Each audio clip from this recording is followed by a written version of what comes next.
DL.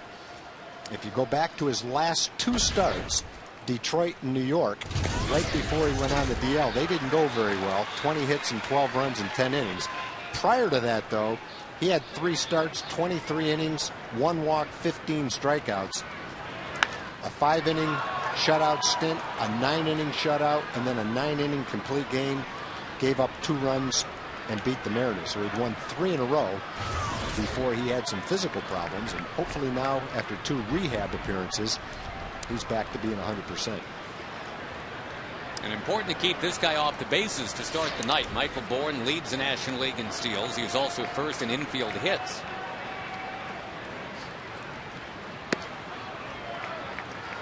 Rangers going back-to-back with North Carolina natives. There was Millwood last night. It is Harrison tonight. Harrison has appropriated Millwood's warm-up music for tonight. A country boy can survive.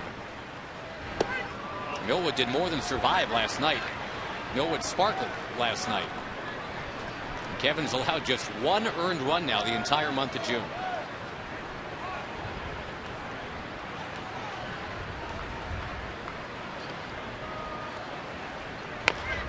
Chop ball foul, still 2-2. Millwood had kind of a rocky first inning. The Astros ran themselves out of that. The only run he ended up allowing was the Pudge Rodriguez homer.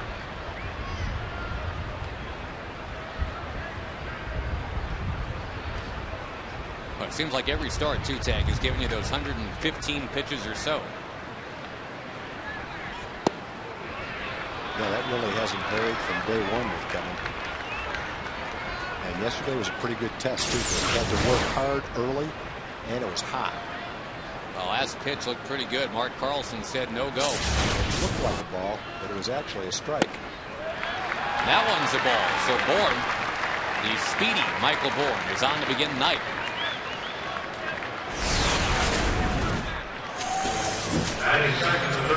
Dallas BMW dealers present your Ranger defense. Murphy, Bird, and Cruz, Young, Vizquel, Kinsler, and Davis. And Salt Lamacchia works with Matt Harrison.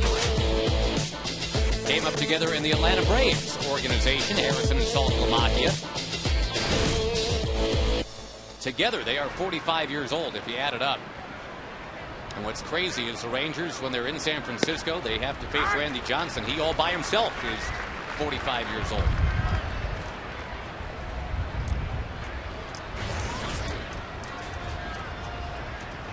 Looks like Scott Feldman's going to get that start against the big unit, Tag, and what a thrill that's going to be for Feldman. First of all, to be pitching in his hometown of San Francisco. He's always wanted to do that, face the Giants in San Fran. But then also be matched up against a 300-game winner. Yeah, I think the real fun for Scott is going to be batting against the big unit. That'll be an adventure.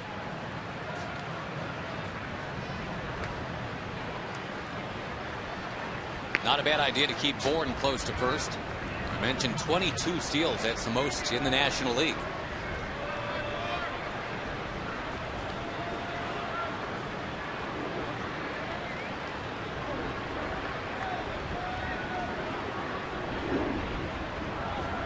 Bourne is going. No throw for Salt Lamacchia.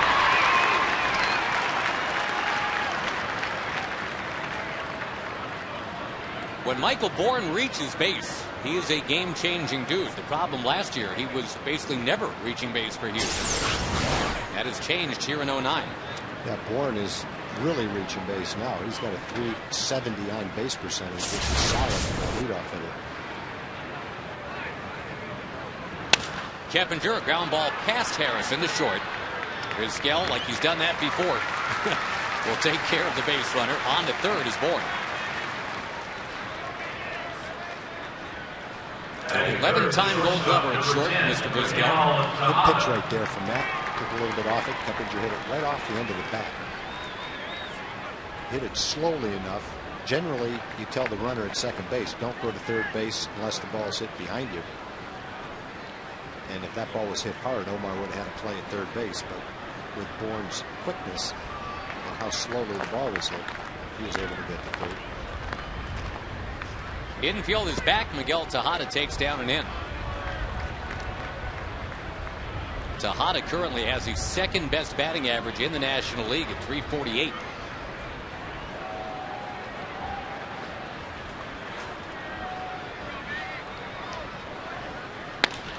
Ground ball to second, but again with the infield back, that'll chase a run home. It is RBI number 37 for Tejada. Houston has grabbed a 1-0 lead. Yeah, you hate to give up a run like that. Leadoff hitter, left-hand hitter. Left-hand hitters are hitting 185 against Matt. He starts out 0-2 against him. He ends up walking the fastest guy in the league. Steals second, 2 weak ground balls right off the end of the bat. Leads to a run.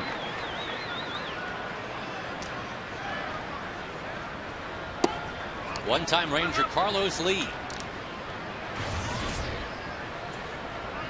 Of course, yesterday the Rangers announced Ruben Sierra as one of the 2 new inductees to this year's Hall of Fame class in Arlington. And Ruben was known here as El Caballo. That is Carlos Lee's nickname in Houston as well.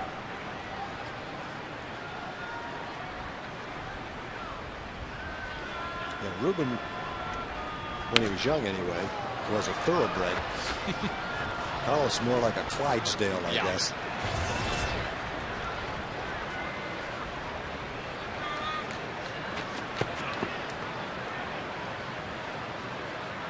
Carlos's thing is actually cattle. He's got a cattle ranch, but he actually is very active in running. He's going to line this one in the center. When the Astros were negotiating to bring Carlos Lee to Houston, one of the things that he and Drayton McClain, the Astros owner, really bonded through wasn't so much baseball, it was cattle. They both got an off-field interest in raising and selling it. They bonded through branding. He signed at a huge contract for 3 more years.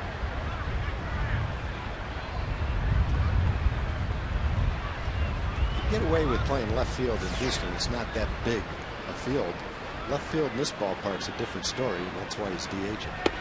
Well, left field right now, too, is his son field. David Murphy, every time the pitch is about to come in, will put the glove up right near the brim of his hat.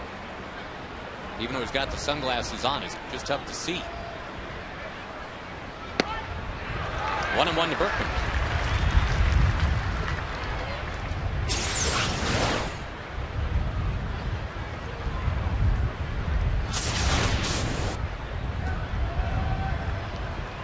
On May 1st, Tag, Berkman was hitting 162, so obviously things have gotten better for him.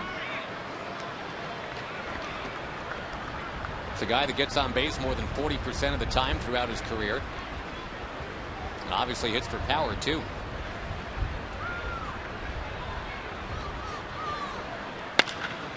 Scalded into right, but right at Nelly Cruz. Inning over with 1 run in. Now the Rangers go to work against Russ Ortiz when we come back.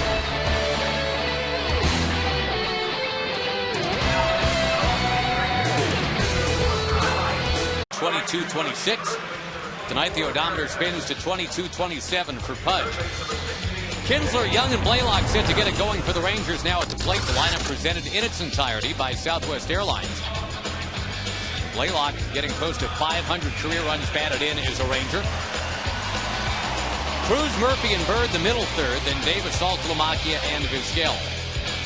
And the rejuvenated Russ Ortiz on the mound for Houston here, partner. 35 years old and pitching like he's 28. He really is. He's had a 17 and a third scoreless streak going right now. Started out the season in the bullpen, worked his way into the rotation.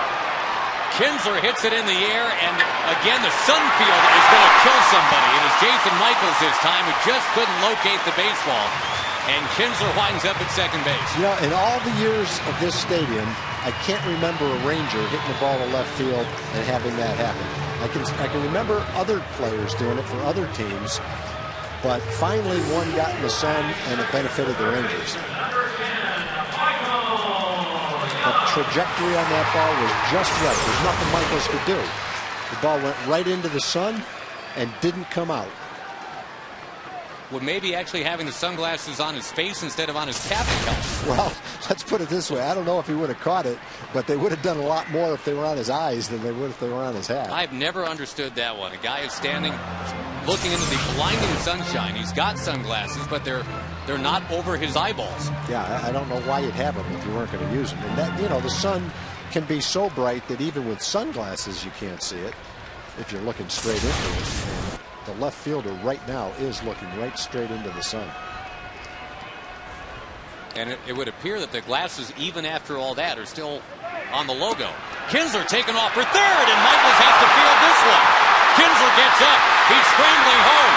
Michaels airmails the throw. Tie game! Now there's a run for you. And yes, that was Pudge who just sent that one into left field.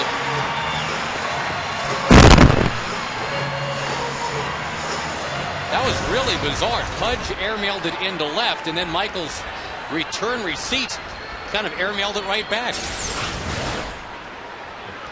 Ian got a great jump.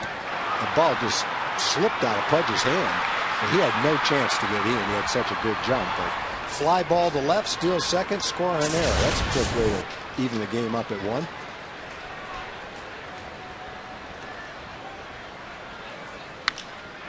And now Michael Young is sending one in the air to Hunter Pence in right. Boy, those were two of the least accurate throws I've maybe ever seen back to back. I don't know what Jason Michael did. He just threw a high fly over the catcher's head. In Pudge's case, the only thing that could have happened on that is it just slipped out of his hand. He didn't have a good grip on the ball, because I don't think I've ever seen Pudge make a throw like that before. Well, it didn't take long to break Russ Ortiz's scoreless string, did it? Poor guy, 18 innings, or what, 17 and a third innings, I guess it was, without allowing a run. A fly ball gets lost in the sun, and then a Hall of Fame catcher fires one into the left field corner.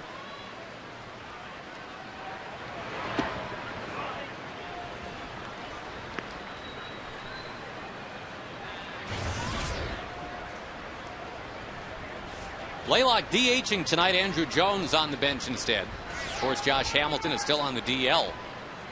That's probably for another maybe 3 weeks.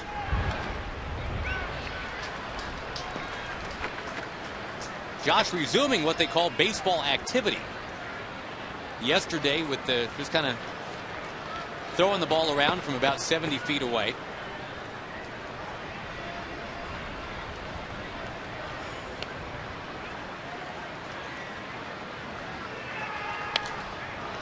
Frankie Francisco hopefully getting closer to returning too. He's going to be on a rehab assignment at AAA tomorrow.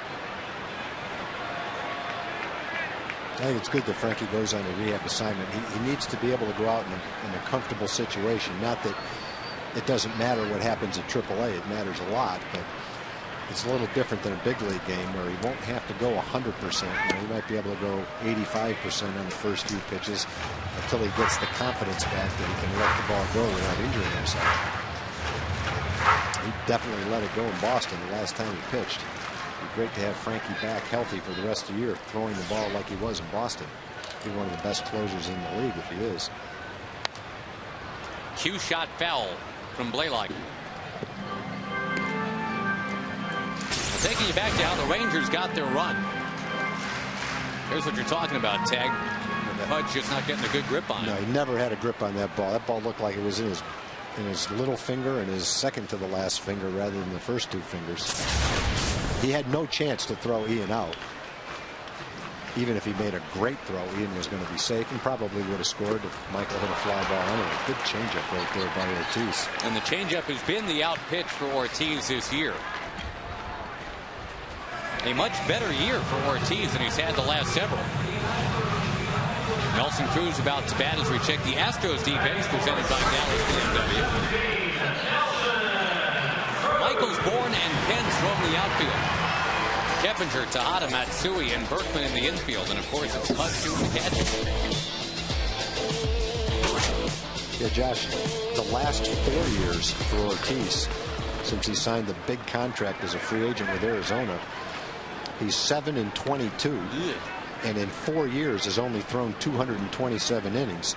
He's had a stress fracture in his rib cage, a right calf injury, elbow neuritis, right strain in his forearm, a torn flexor tendon. Suffice it to say, the last 4 years has been filled with one injury after the other. But he stuck with it. He hung in there. pitched with Baltimore and San Francisco after being released by Arizona in the middle of a huge contract. It was a $32 million 4-year contract. They released him halfway through it. Oh, it looks like the Astros are going to benefit by being the last team to sign. Look at the spin on that ball. That was kind of a wild, weird bottom of the first inning. The Rangers have tied the Astros. It's 1-1 at the end of one on Fox Sports Southwest.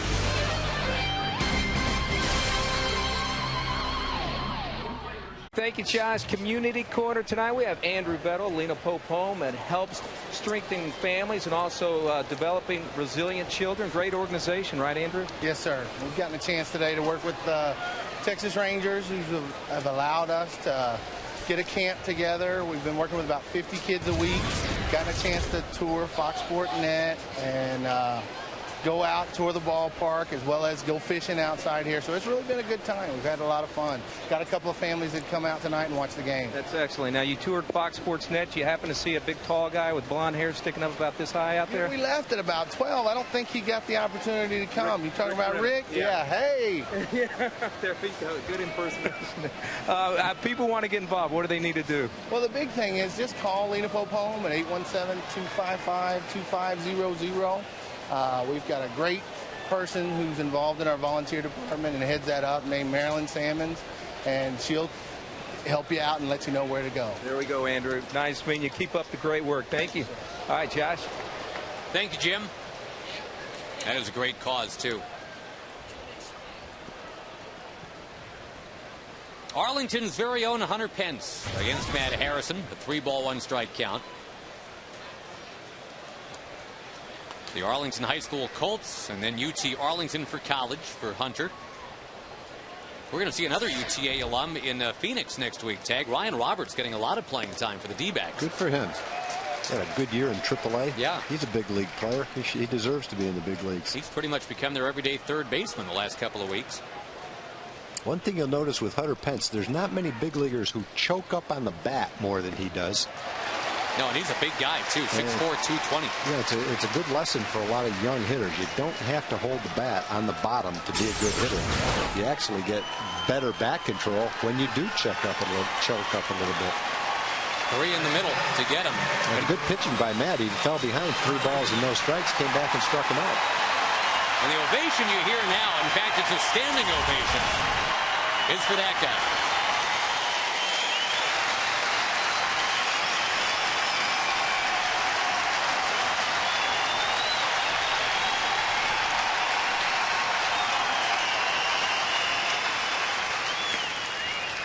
With his flair for the dramatic, you wouldn't be surprised if he knocked one out of the yard right now. Pudge Rodriguez has united these fans tonight. Ranger fans still love him. Astros fans currently love him.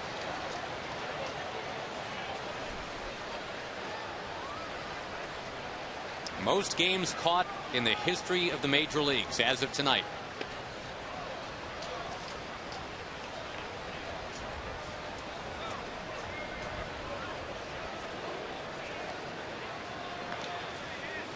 Jared Saltalamacchia is saying yesterday he's very simply humbled to be on the field with Pudge. Told reporters if I have half the career, exactly half the career of Pudge, that would be great. We'll take that, huh? Catch 1,100 games in the big leagues? Yep. Hit 150 home runs? Sure. I got a feeling Jared's got the ability to do a lot more than that, but I know exactly what he's saying. That's a fair ball, and Pudge Rodriguez is out at first base. The guy who used to lock her very close to, Michael Young, went and got him. Out number 2 in the inning. And Michael's getting so comfortable now at third base. Earlier in the year, he was making the adjustments, doing a good job. But I think now on almost all the plays there, he's got the throw down, the footwork down, the positioning down. I think he's playing there like he's been there all his life now.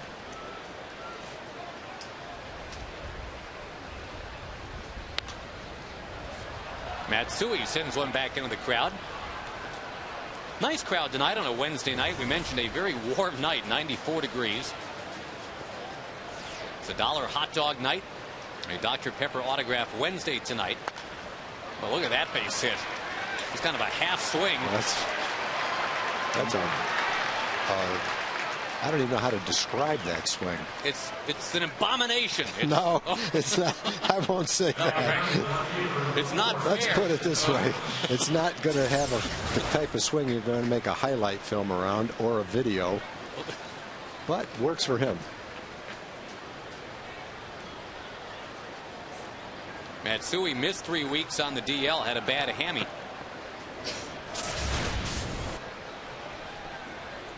His first hit since coming back. It brings up Jason Michaels.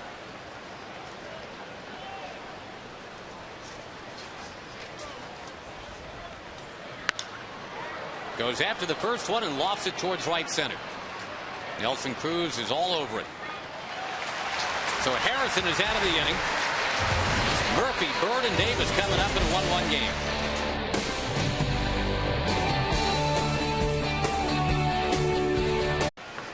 The Houston native will take on the outside corner for a strike.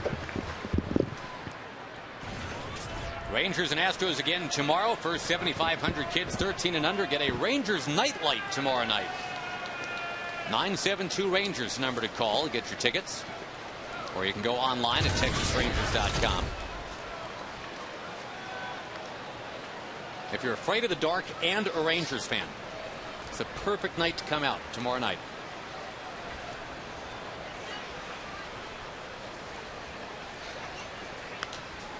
Murphy sends one foul straight back.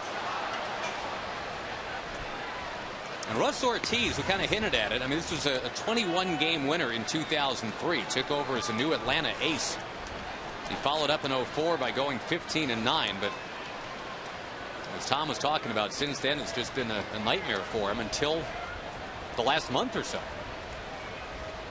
It was that huge free agent contract, 4 years, $32 million from Arizona. Strikes out Murphy. Was never healthy enough to pitch up to his capabilities. High pitch counts were always a concern for him, as are high walk totals. He averaged about 105 walks a year his first 6 years in the major leagues. Well, even this year, as he's pitched pretty well, he's walked 29 batters in 44 innings coming into this game. Hasn't walked anybody yet, though.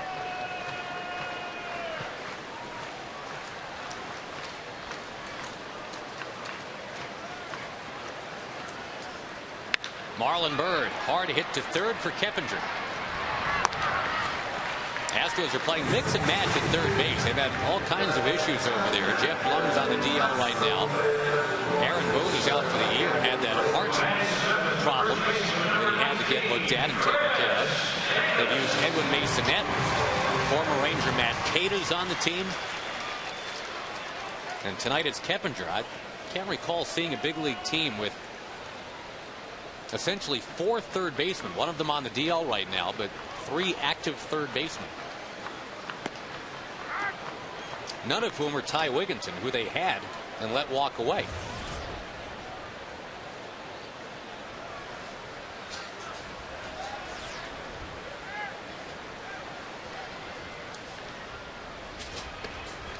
Chris Davis debuted against the Astros in the big leagues. That was in Houston last year.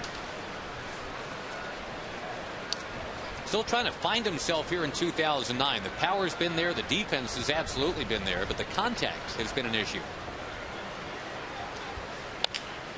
There's some contact straight near first for Berkman. Over to Ortiz. He got him. Rangers down in order in the second inning.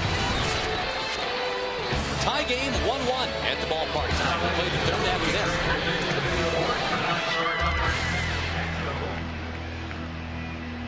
Start at SteelDealers.com. Michael Bourne pushing that bunt. Boy, he's a problem. We mentioned earlier, by hook or by crook, this guy's been finding a way to get on base this year. There's the take it with you bunt. And remember, he was very eager to steal last time he reached. He did that, came around to score. Bourne has more infield hits than any player in the National League. And all he has to do is get that ball by the pitcher. And if the first baseman goes to field it, then he's going to be safe at first base. There's not much you can do to stop that. Harrison concerns himself with Bourne. Jeff Keppinger steps in. And while we anticipate at least a couple of throws to first, probably not a bad time to bring in a very special guest for your pleasure. There's Kevin Millwood. There's the guy that's given up 1 run in June.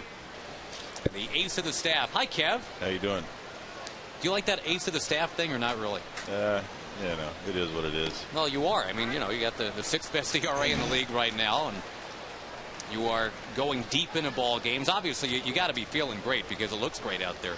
Yeah, I feel good. Body feels good. It's nice. It's nice to pitch here when there's no humidity like last night. So it's you know, the weather hasn't affected us too much, and you know, just trying to win some ball games. What was it like pitching last night, Kevin? It was about 96 degrees. Early in the season, it was a little bit cooler. What was it like pitching under that heat last night? You know, like I said, there wasn't any humidity, so it wasn't that bad. The game I pitched before against Toronto, I believe it was miserable. I mean, it was humid and it was hot, and you know, when it's just hot, it's not bad, but when that humidity kicks up, it's a miserable day. And just to fill the folks in that don't know, I mean, you're from down in Bessemer City, North Carolina originally. You spent all that time pitching for the Atlanta Braves, so heat and humidity can't be a new thing for you, but it still can't be pleasant to pitch in. No, I mean, I've done it lots before, but you know, if you had your druthers, you know, I'd rather have no humidity than a lot of it. Keppinger takes outside. It looked like early in the game yesterday, Kevin, you were having a little trouble locating your fastball, but after the 1st or 2nd inning, it really came around well for you. Did you feel that way early?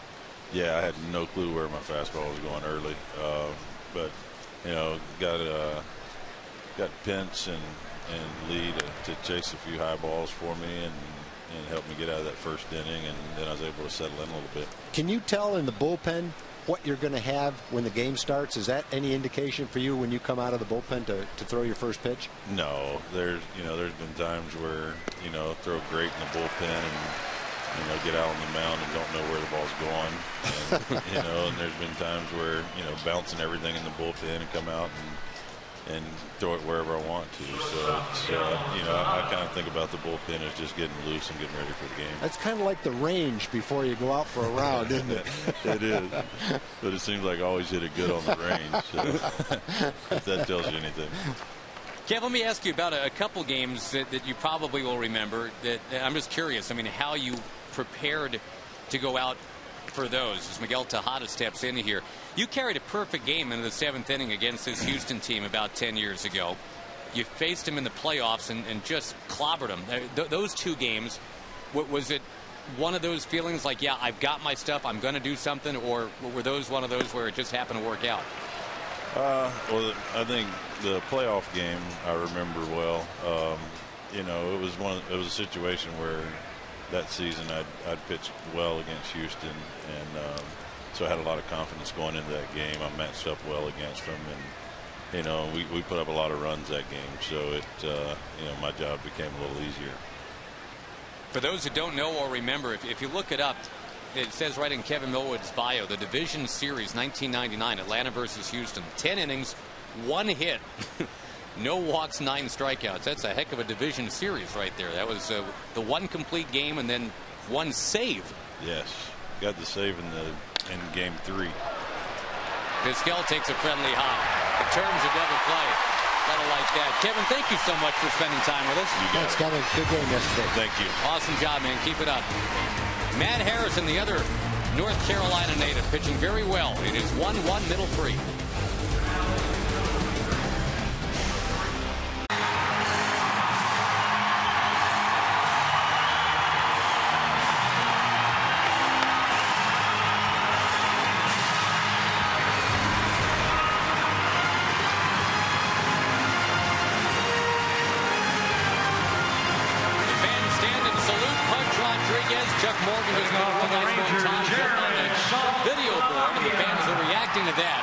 You saw Pudge basically say, okay, people, settle down. Let's play ball.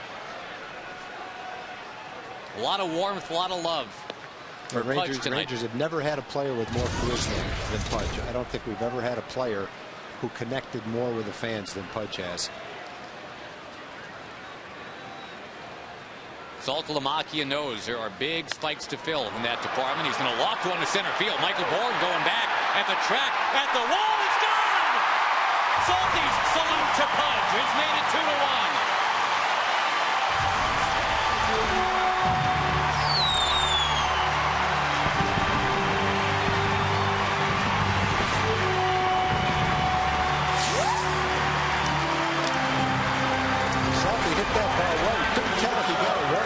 Soft burn, spinning toward the wall and looking up, and it was pretty obvious that the ball was going to carry over the center field wall. It looked like a breaking ball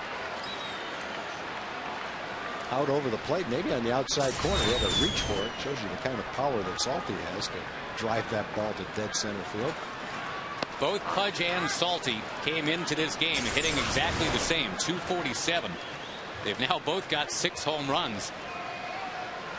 Now all Salty's got to do is catch about 2,100 more games in the big leagues, and he'll be right there with Pudge too. And now, speaking of records, Omar Vizquel, and boy, would it mean so much to him to go ahead and tie and even pass Luis Aparicio tonight. Most hits ever by a native of Venezuela. He's got a chance to do that this evening.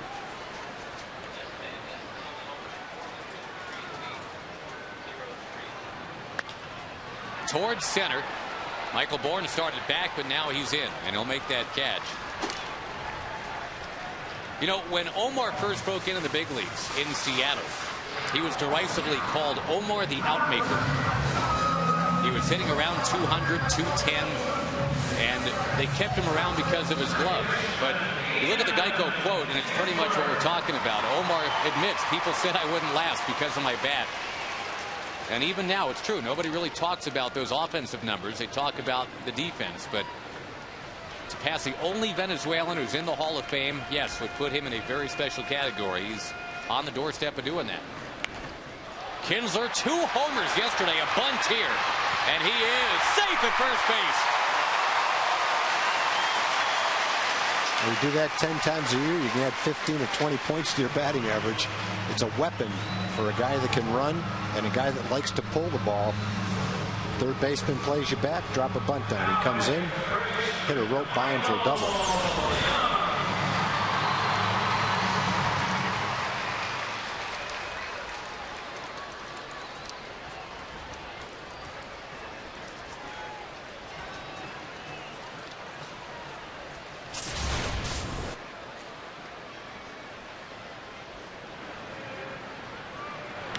Michael Young, big swing. Finds himself down 0-1.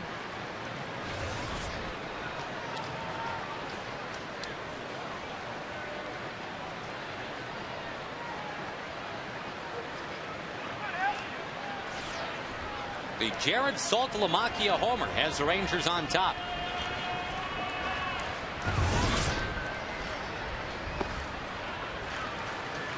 Kinsler is a threat to run. Yes, it is Pudge behind the plate. But Kinsler's already stolen third base tonight. Let's see if he's got the courage to try and steal second against the future Hall of Famer.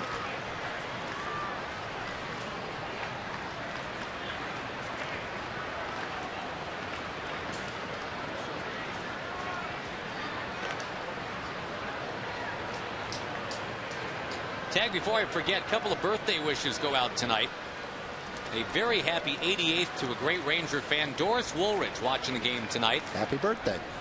And one day late, a 97th birthday wish to Louise Hurst. She's watching us in Bella Vista, Arkansas. Her family wanted to make sure we got that on the air tonight. Happy to do that. Happy number 97, Mrs. Hurst. A couple other people to thank. I'd like to thank Patty Potek and Gary Gunter for the delicious cupcakes. You know what they're named? They're in honor of Eric Nadell's pirate attire, meaning the patch that he wore on his eye. They're called Sunken Treasure Cupcakes. Thank you very much, Patty. The other very nice thing that we got was a huge compendium from Tom Gear in Carrollton, Texas.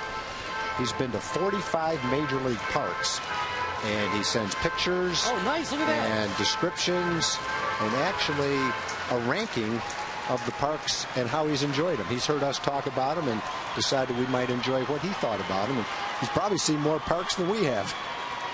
Thank you, Tom. I had to borrow this on the plane tomorrow night. Very interesting. Yeah. Rangers will be heading off to San Francisco after the game tomorrow night. 3 games against the Giants. The Angels already played the Giants. Their 3 games, and they swept them. Won again today, 4-3. Beat Tim Lincecum. On the ground at third. A 5-4-3 double play to get Ortiz out of the inning. Tag, a special treat. You get an upgrade, sir. Bill Brown from the Astros side. You guys are switching this time. We're going to do the switcheroo, so I'm going to Houston. I'll see you in about 15 minutes. Brownie's coming to the Metroplex. That is after this. The one and only Bill Brown. Brownie, it's great to have you here. Thank you, Tag. Always a pleasure to join you and Carlos Lee, the former Ranger, in the batter's box, facing Matt Harrison. And Lee jumps in front. 2 balls, no strikes. How has Harrison looked to you so far? Well, considering he's been on the disabled list, I think he's thrown pretty well. He's had a couple of little lapses with his control, but for the most part, velocity's been solid. And I guess the key is that he's 100% healthy. He was having a terrific stretch until his last 2 starts when his arm started to bother him a little bit, but it looks like he's back now, so I think he's looking pretty good. Gets a foul ball there. It's 2 balls, 2 strikes. Just watching the Rangers for just these few games in the battle for the Silver Boot. Tag, the improved pitching is definitely on display, and it looks as if you guys are in for a lot of fun this year. Well, it's the one thing that keeps you in ball games. We really haven't hit over the last 2 or 3 weeks. But because of the pitching, we've held our own. We've kept our place in the standings. And maybe now we'll start to come out of it and start to swing the bats again. But pitching allows you to stay in the game anyway. There's a deep drive to center by Carlos Lee, and that one makes it out. Home run number 12 for El Caballo, and the Astros tie it 2-2. The ball is jumping tonight. It didn't take long to get out of here. No. That was a line shot. Just skimmed right over the top of the wall. He and Saltalamacchia both. Yeah. Carlos had a line shot up the middle his first time up, so good night for him so far. Yeah, and the DH really helps him because of the hamstring problem. So Lee hits number 12, 403-footer, and here's a look. Well, kind of like Saltalamacchia, pitch on the outside part of the plate, and he drives it pretty much dead center field. Now Lance Berkman, the club leader with 13 homers, looks at ball 1.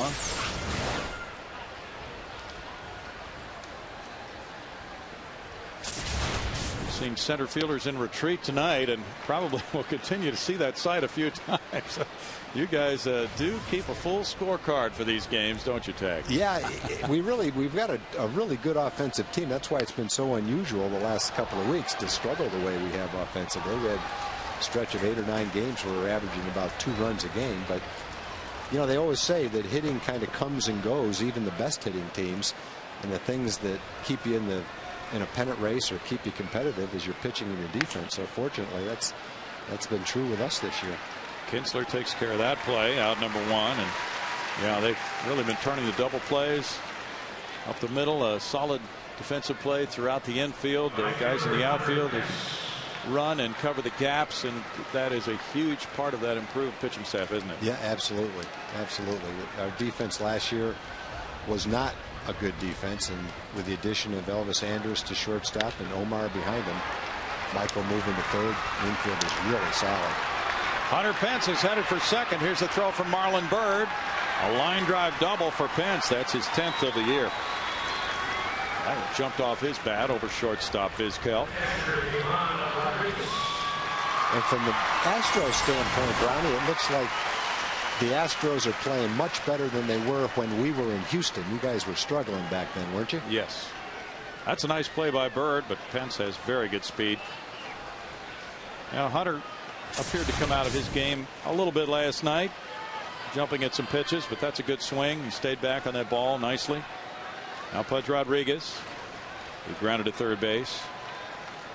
The Astros started to get better starting pitching, and that's a lot of what the Rangers season is all about, Tag. For sure. And it's so important to correlate that.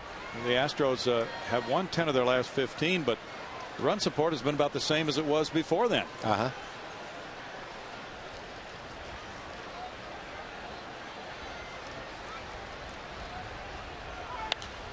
Pudge puts it in the air, and the left fielder Murphy watches the shortstop.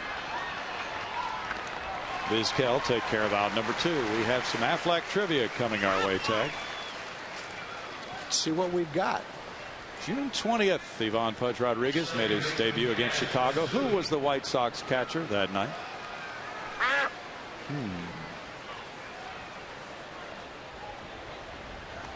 We'll give the fans a moment. I'm going to write down my guess. All right. Let's see if we will match. Okay. Both write them down. Kazuo Matsui hit a line drive double to right field. There's strike 1.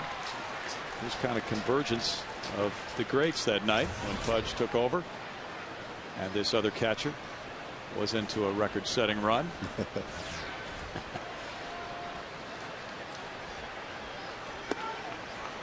And that's just amazing to think about, somebody being able to catch that many games. It's absolutely ridiculous, Tag. It is, because a lot of things have to happen. Number one, you have to be good enough that a manager wants to put your name in the lineup that long. And certainly Pudge has been that kind of a player. You have to be well conditioned and strong enough to stand the wear and tear. And then you have to be able to avoid injuries that can threaten a career that a lot of catchers get, whether it's a collision at the plate like Ray Fosse had in the All-Star game. So many things can happen to a catcher that when you see a catcher do what Jim Sundberg has done, Pudge has done, Carlton Fisk has done, and all the great catchers, it really is amazing. Single into center by Matsui. Hunter Pence comes home. Throw to the plate, not in time. RBI single for Matsui. He's 2 for 2, and the Astros get run number 3 on the board, with Pence scoring it. 3-2 Houston now on 6 hits for the Astros.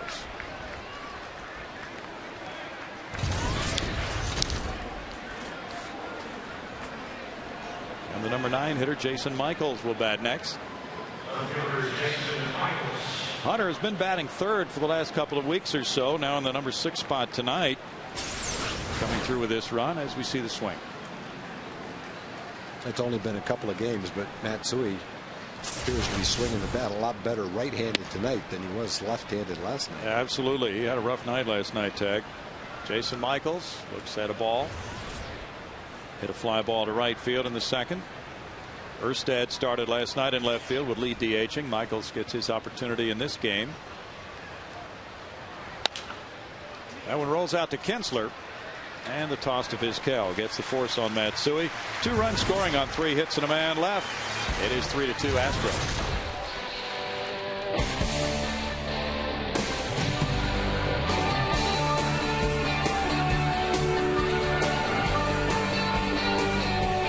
Made his major league debut against Chicago. Carlton Fisk was the man. And he's breaking his record tonight. What a special night. Fly ball to left center. Michael Bourne calling. 1 pitch, 1 out as Blaylock goes down against Ortiz. Our Ford leaderboard. I'll show you a little bit more about the games caught. 2,227 for Pudge. Fisk with 1 less. Boone with 2 less. Then Gary Carter, Tony Pena, Jim Sundberg. Looks like Carlton Fisk caught just enough to get 1 more game. Pudge, I think, has at least the goal of going a lot farther than that. Good point as Cruz steps in. And he hammers 1 to right field. Hunter Pence backing. He's running out of room. Opposite field blast. That ball's flying tonight. Whoa. Ron Washington loves the Cruz swing. Home run number 18 to give him the club lead. And the Rangers continue to bash the ball against the Astros. That's their 14th home run against Houston.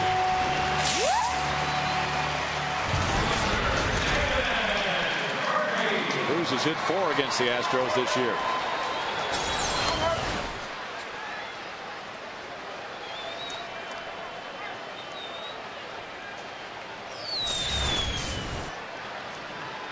That ties it at 3. Now David Murphy looks at ball 1. He was caught looking in the second.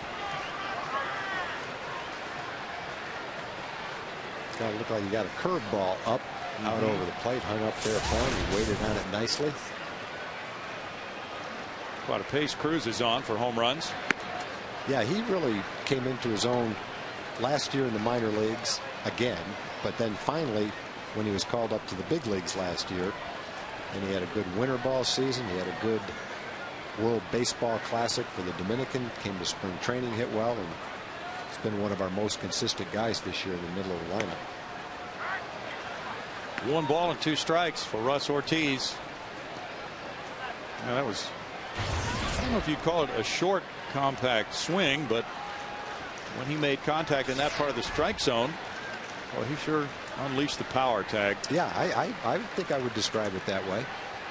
He's got a lot of power, but he doesn't really have a long looping swing. Cappinger with a good play to his right near the line to get Murphy 2 outs. You know what's fun about these games, though, is that we've been seeing each other for 6 games a year, Tag, for several years now. So there's a degree of familiarity. It's fun to watch. Yeah, definitely. I really enjoy the series, and you can tell by the crowds. 3 games in Houston, the games here, and over the years that the fans like the series as well. Yeah, they get into it. Good thing. It's a very good thing. There are some other aspects of interleague play we won't discuss. Well, this aspect of it works well. It does. Marlon Byrd bats. Up and in for ball 1. With Brandon Backey pitching tomorrow night for the Astros, and he hasn't started a game yet for them. They're certainly hoping Russ Ortiz can take them deep into this game.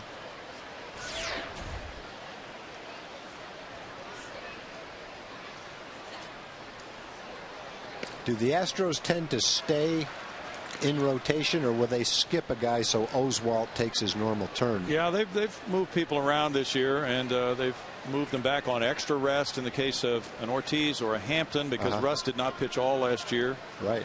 Recovering from surgery, and Mike pitched only a portion of last year. Roy normally stays on his 4 days rest, but he's been moved back upon occasion as well. He had a wrist bothering him, so he got extra rest for that last start. And normally the ace, though, works on 4 days rest, doesn't it? Yep, that's usually the case. Roy will be pitching at Minnesota. That's quite a lineup to contemplate with Morneau, Mauer, and those other guys with the Twins. Yeah, Morneau, Mauer, and Kubel might be about as good as any 3 consecutive hitters in any lineup in the league. Those guys are really swinging the bats well. Inside for ball 4. Bird takes the walk. That's the first of the night for Ortiz. And Chris Davis will follow. He grounded out to Berkman. Looked like a bit of a bad hop grounder, and Berkman adjusted to it. Toss to Ortiz covering. But the Astros have no starter in the rotation under the age of 30 right now. So they're really counting on these veterans to go deep into games and call on all of their expertise, all the winning they've done, and 113 wins have come Russ Ortiz's way in his career. Pitching on a night like tonight, that requires some guile along the way, Tag. Yes. Yeah, we were talking to Kevin Millwood in the 3rd inning of the game, and he said in his game last night it was hot, but it wasn't as humid as it has been at times, and the heat was a little bit tough, but not like the humidity. So he actually felt okay last night, even though it was into the 90s. He really did well. Foul back, 1 ball and 1 strike, and well, he's been a nice leader for the Rangers pitching staff this year, hasn't he? Yep, you know, Nolan Ryan challenged him to be in the best shape he could be in, to pitch deeper in games, be more efficient with his pitches, and really from day 1, that's exactly what he's done. He's generally gone 7 innings, if not more. He's averaging about 113 pitches a start. I think that's the most in the league. So he has taken the bull by the horns, listened to Nolan, accepted the challenge, and he has been the leader of the pitching staff, no doubt about it. 2 balls and a strike. Well, if memory serves, back in '99, the Rangers just outslugged a lot of teams on their way to the playoffs, Tag. Yeah, we've had a team that can hit for probably, I don't know, 10 or 12 years, and the years that we went to the playoffs, we had really good offensive teams, and we had solid pitching, not, probably middle of the pack pitching, pretty good defense, good leadership, good chemistry, and we were able to get to the playoffs. And if the Rangers stay in the race this year, it'll be because of solid hitting, but it's what we already talked about. It'll be because the pitching has improved and the defense has been so solid. 3 balls, 2 strikes. Well, Davis went for it, and why not? At 3-1 in the count, take a big cut, try to hit it hard somewhere. And you don't mind that, even if he has struck out 94 times, Tag. Yeah, and you know, when Chris is swinging the bat well, that's a pitch he's not going to miss. Like you say, 3-1, you're looking fastball. And I think that's a pitch Chris would say he should hit. Strike 3, and that's one that he should not have taken. Tag, it's always a joy to work with you. Thanks. My pleasure, Brownie. Thanks for coming over. Cruz home run makes it a 3-3 game after 4.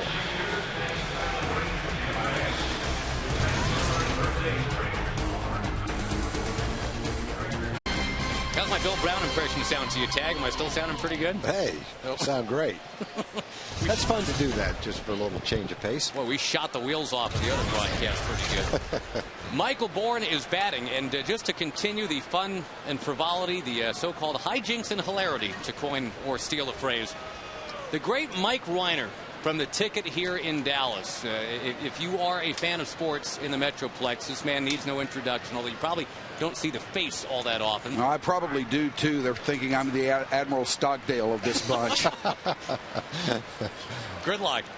The fact that you're here is outstanding. You guys did your live broadcast earlier here. Harrison, nicely done to take care of Bourne, the guy you want to keep off the bases. How did that go? I saw you unleashed Cobra down there on the field. Yeah, we did. We came out here and did all the things we normally do. It went very, very well. Everybody had a really good time out here today, and I hope we do it again very soon. I'd like to do it far more often than we have been, and we were very warmly received, and everybody with the Rangers was really nice. It was fun. Look how stately and patriotic you look in this shot with the American flag behind you. I do. Like politics. Mike, we're happy to have you up here because you like baseball. I love baseball, your Tom. favorite sport? I love baseball. I can tell. I love the great game. That's why we like your show. Keppinger sends one to right in what, of course, is going to be the shortest half inning of the entire year now that the great Gray Wolf is here. No, not mercifully. We're going to keep you for the bottom if it keeps going like this. Miguel Tejada coming up. Now, you actually did a year of the Frisco Rough Riders. Their inception, they said, come on in. And yes, I thought you did a great job with that. It was a lot of fun. I did color with Scott Garner, the first year of Rough Riders baseball up there. I learned a lot about doing this. I learned that it's not anywhere near as easy as it looks, but it was big fun. I really enjoyed it. I would think the hard thing about minor league baseball, at least in the big leagues, you know the players. Yeah, you know the guys. You know who they are. Minor leagues, guys. I'd say a good percentage of them you never even heard of before. There were a few times when we had to go down to the visiting play-by-play guy when they'd change pitchers or something. I'd have to run down there and say, who is this? And a lot of the time he'd say, I don't know.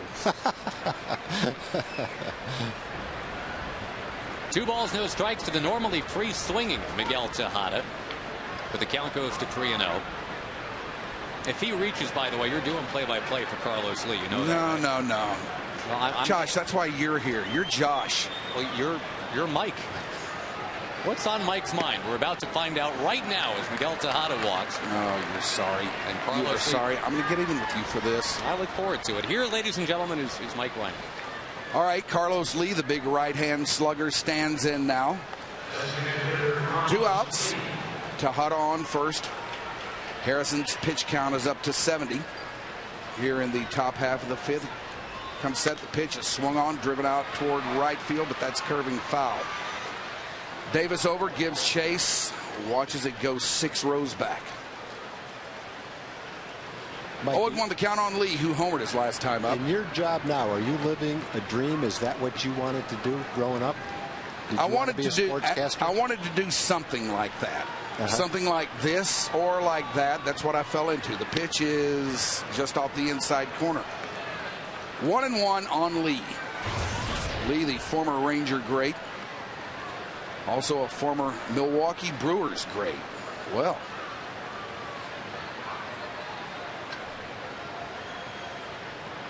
Next pitch swung on. Squibb down the first baseline, but that tails off foul. Davis lunges, picks it up, and underhands it into the stands.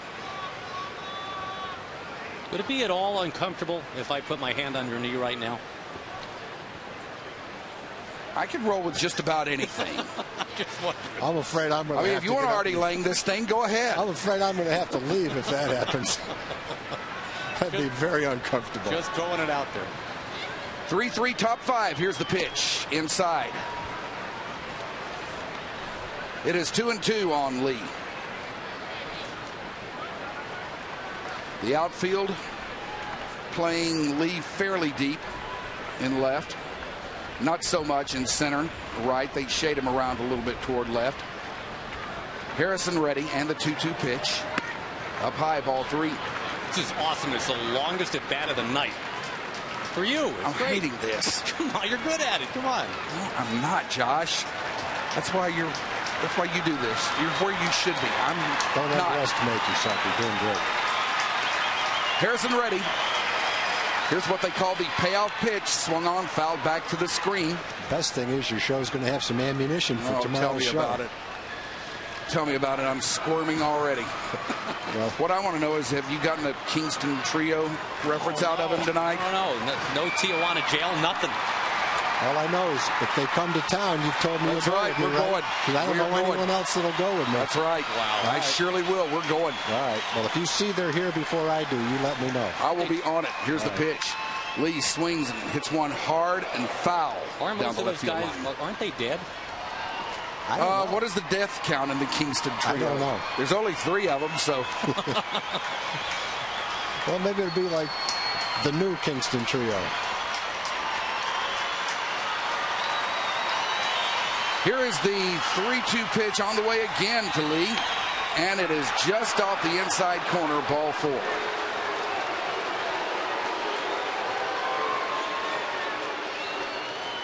All right, I am so ready for this. What do you got for us, Mike?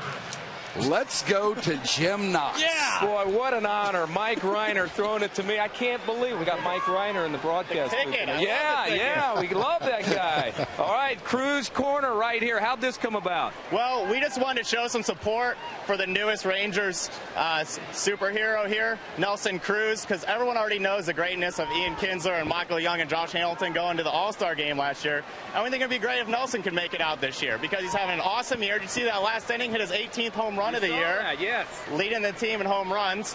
And we're trying to spread some awareness for Nelson Cruz up here. All right, what do you do for a living? Well, I'm a school teacher in McKinney. Can you believe that, Reiner? A school teacher. Oh, Reiner's dead, but yeah, he is. School teacher in McKinney. Also, season ticket holder for the first time this season, so having a great time, huh? Absolutely. The dynasty starting this year. The Rangers are off to a great start. Wish them the best of luck. All right, appreciate it, and continue to have fun. Back to Mike Reiner. Say hello to my little buddy Corby, okay, Mike? He's around here somewhere, right, Jimmy. I got to find him. Want to know the count on Lance Bergman? Next pitch is outside, 2-0. So let me ask you, Tom, where does Bergman rate among the present-day hitters to you? I think he's still an elite hitter. He got off to a slow start this year, but I think he's still a force in the lineup. Runners at second and first. Here's the 2-0 pitch. Swung on, hit foul. Right side. That's going to make the club level over there. I thought Berkman was like 30 or 31. He's 33. Not that that's old. You know, I was just thinking about that the other day. This is a guy that's been around far longer than you think. Yeah, he has. He has. 2-1 to count. Next pitch is swung on and hit just foul by about a foot.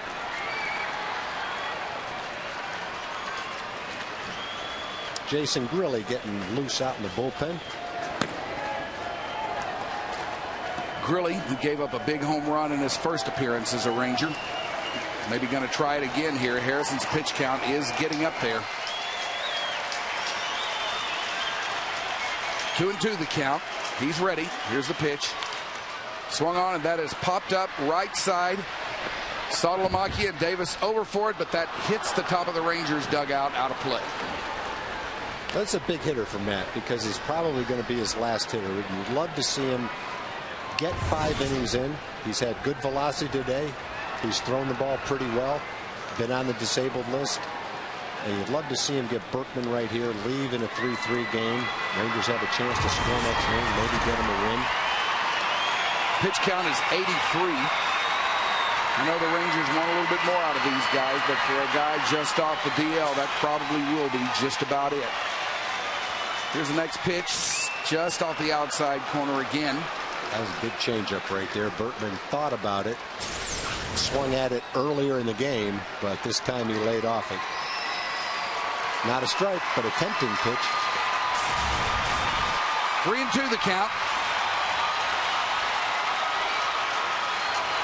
Runners go. Bowman swings and misses and strikes out. Doing the same pitch. He was tempted the first time, and he couldn't lay off it the second time. The great Gray Wolf brings it to a close with a strikeout. Mike Weiner, our very special guest. Thank you, buddy. Enjoyed it, man. Thank you, Enjoy Mike. him on the hard line, on the ticket here in the Metro.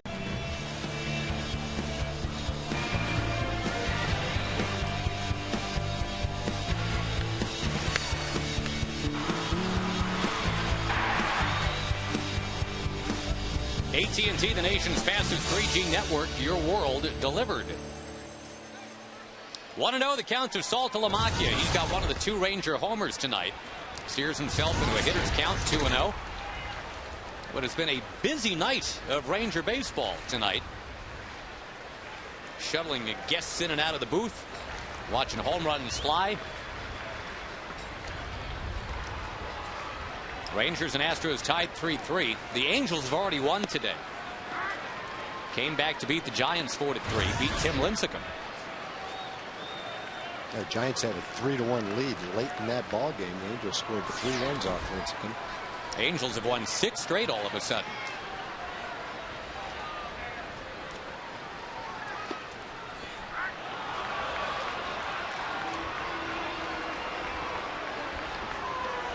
Ortiz has needed only 54 pitches tonight. Been fairly efficient.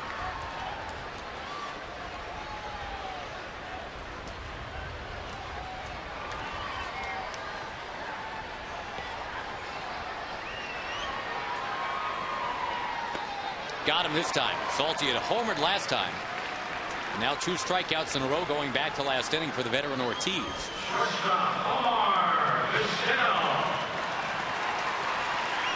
Hey, Tag, real quick before I forget, our great booth intern, Jared Sandler, recovering from some minor surgery. We're missing it, Jared, and his presence in the booth these next couple of days, and we just want to send a shout out. Absolutely. Know he's watching and listening. Missed you, buddy. Hope you're doing well, Jared. See you soon.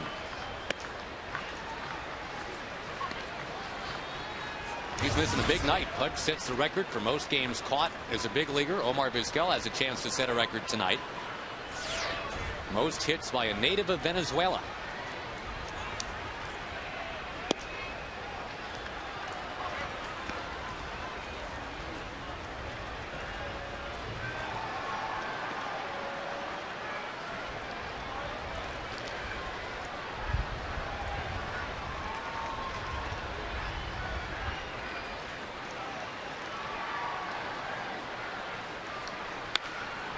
He has tied him. He has tied the great Aparicio at 26-77. Vizquel and Aparicio stand together now.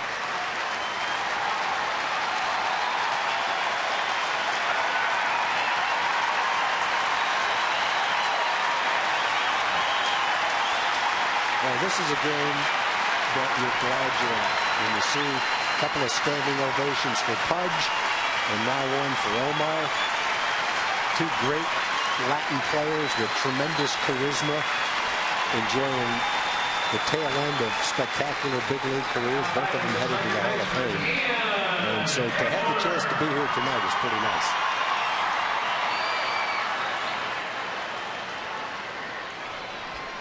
.42 years old and still getting it done. Now here's Kinsler. Yeah, Omar took a turn around first base, almost halfway to second base.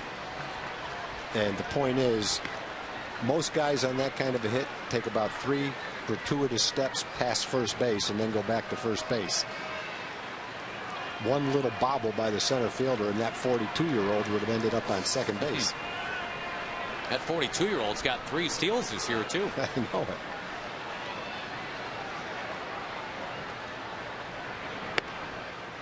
On the corner to Kinsler.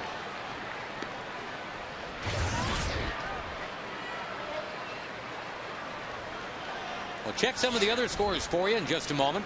I mentioned the Angels already won their game today.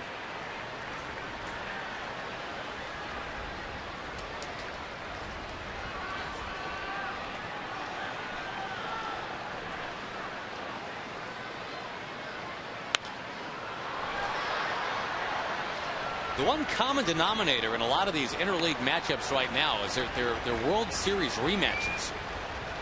Mets and Orioles, Blue Jays and Phillies, Tigers and Cardinals.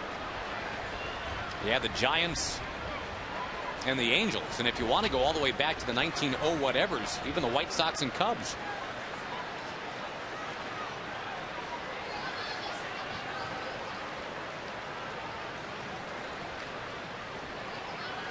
Vizquel's going, and Pudge is throwing.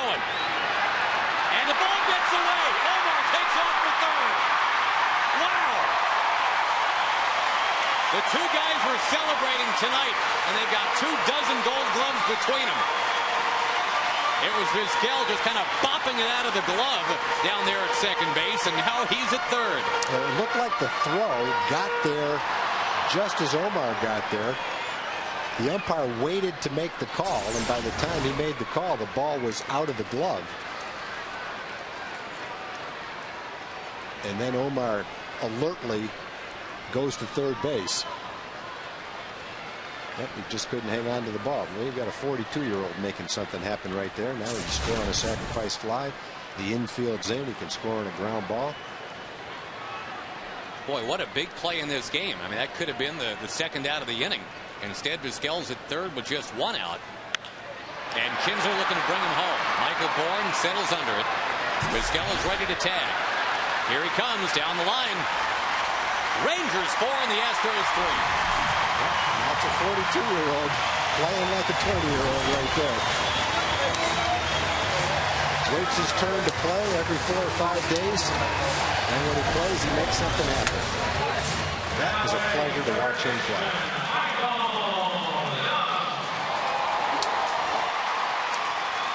Two of the most charismatic stars that this game has known, Vizquel and Pudge Rodriguez.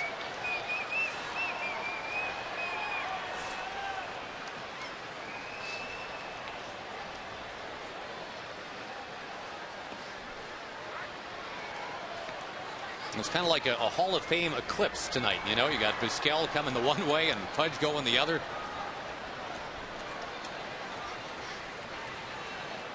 Rangers by a run in the 5th.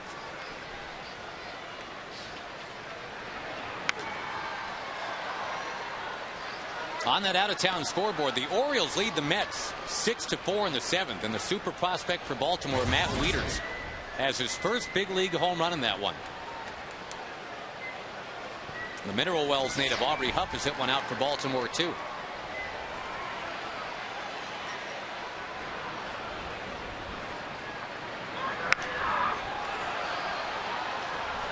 Blue Jays lead the Phillies tonight 7-1. 3 homers for Toronto. Former Ranger Rob Barajas, Scott Rowlands hit one out. Aaron Hill is hit number 15.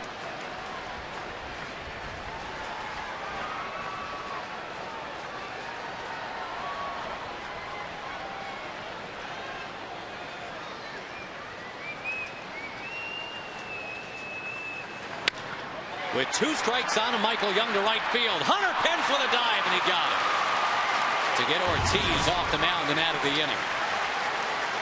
What an eventful inning it was, too. Omar Vizquel has tied Luis Aparicio most hits ever by a native of Venezuela. Rangers lead 4-3.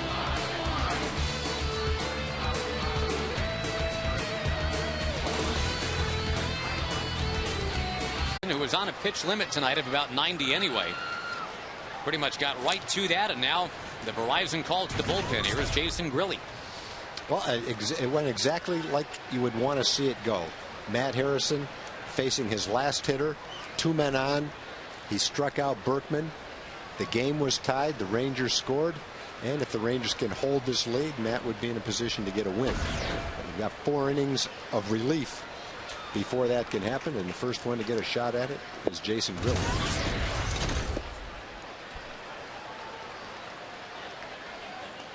Opens up against Hunter Pence, and then Pudge will bat.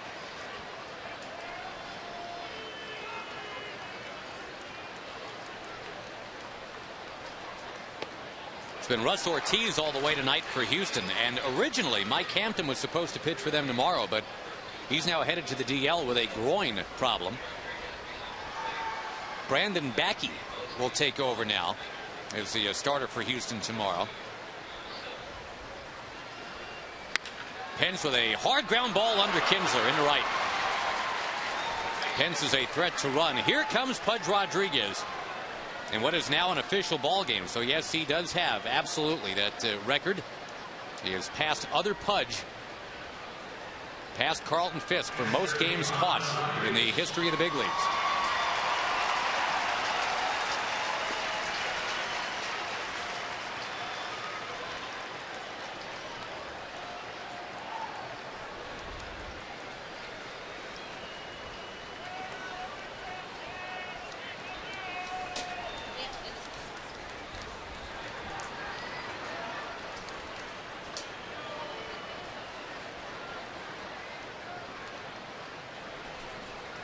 We have seen Pudge roll through here as a Marlin, as a Tiger, as a Yankee of all things, and now as an Astro. Seeing him in the visiting gray, we've gotten used to that.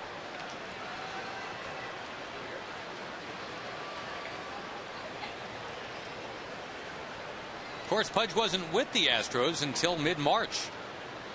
Went to that World Baseball Classic to play for Puerto Rico. Had to prove that he still had something to offer a big league team.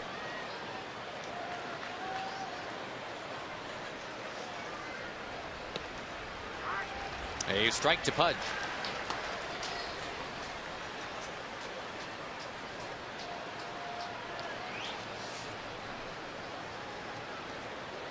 A 300 hitter in 5 separate seasons as a Ranger. It was Ivan Rodriguez.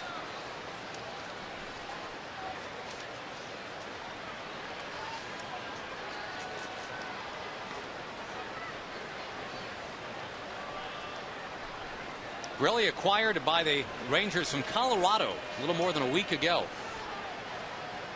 Rockies had that 11-game win streak busted up yesterday. Trying to start something else tonight. They lead Tampa Bay 4-0 in the third. Wave and a miss by Pudge.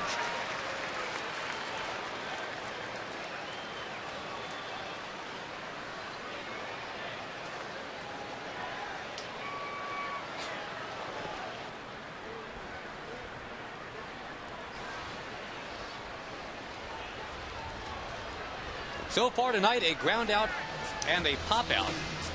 And a reminder for you, the limited edition Louisville Slugger commemorative Pudge Rodriguez bat. Available by going to BigTimeBats.com or by calling 866-280-BATS. Pitch out, nothing happening.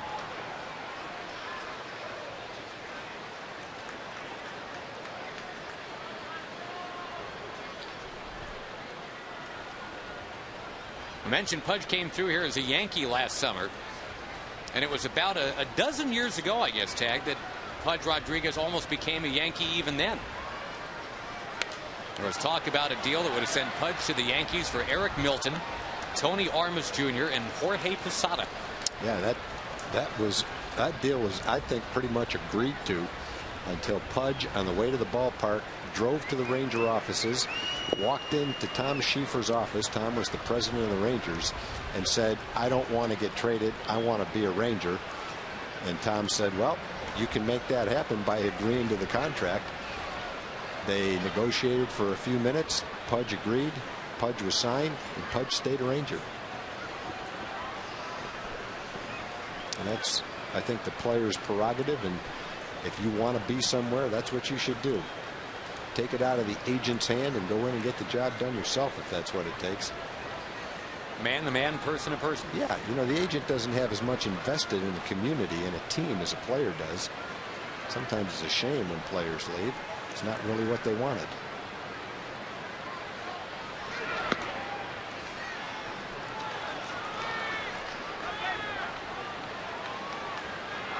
But the Rangers were not going to keep Pudge without a long-term contract. They were not going to let him become a free agent. They were going to get what they could in the trade, and you know, if that trade was made, it wouldn't have been Pudge, but Jorge Posada's been a pretty good player too. Another one that escapes Kinsler on into right. That's 2 of those in this inning. First Pence, now Pudge.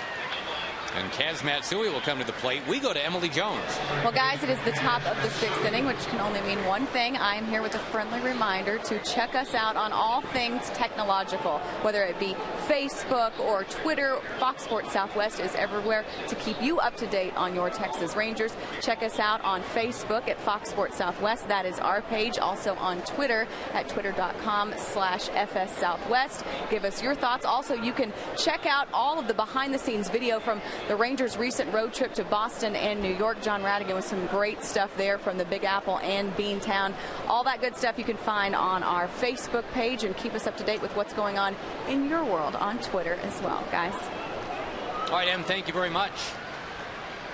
All kinds of discussion now about how the Rangers are going to defend a possible bunt. Matsui is 2 for 2, but indeed a guy that can bunt pretty well.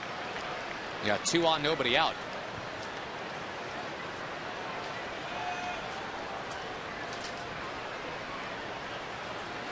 Oh, it's a definite bunt situation right here. Rangers expect the bunt. First base, third base, way in. I think everybody in the stadium expects the bunt right here.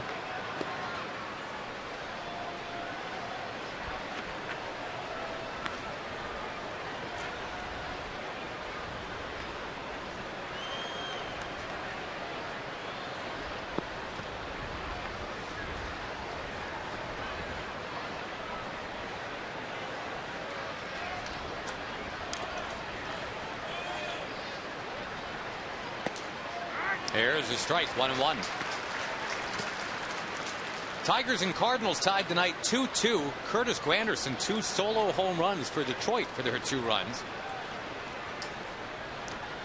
Tigers still leading the AL Central. And the Cardinals just a game out in the NL Central behind Milwaukee. There's the bunt.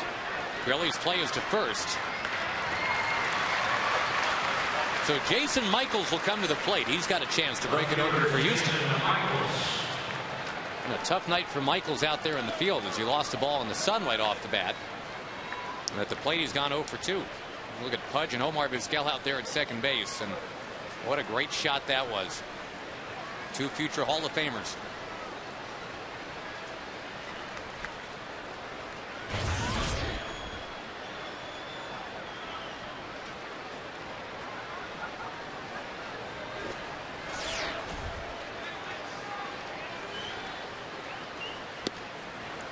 Strike 1 to Michaels.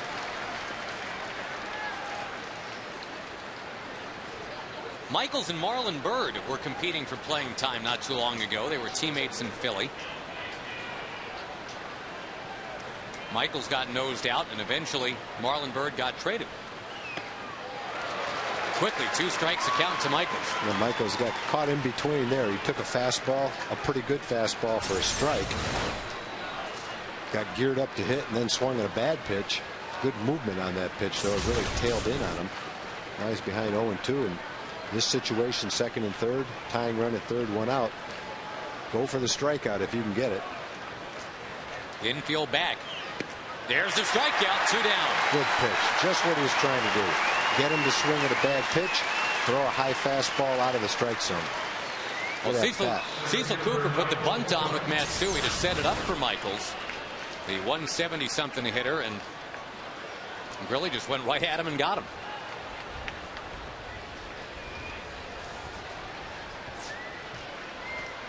And the inning is left to the leadoff man, Michael Bourne, who actually has been very good in this situation this year. Runners in scoring position. Yeah, and you don't discount the bunt right here, because with a man on third, all he's got to do is reach first base to score a run. Line shot foul. And Bourne really is becoming one of the better leadoff hitters in the league. He's got a solid on-base percentage, over 37%. Decent slugging percentage for a guy without a lot of power. Scored some runs, stolen some bases. And he's still a developing player.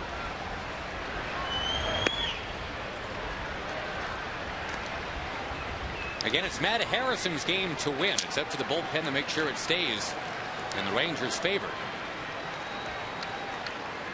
Rangers with single runs tonight in every inning but the second.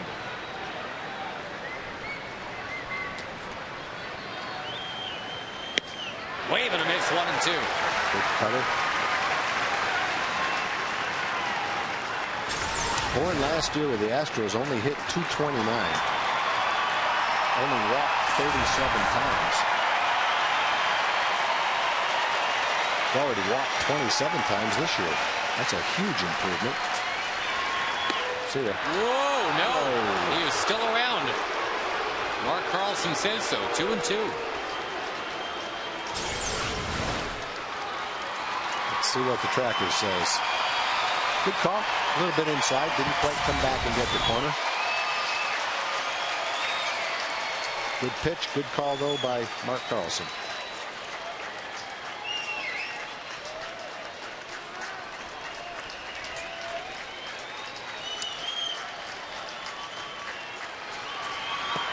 Check swing. At that. No, he went. Bourne is hopping man. But Grilli is out of the inning.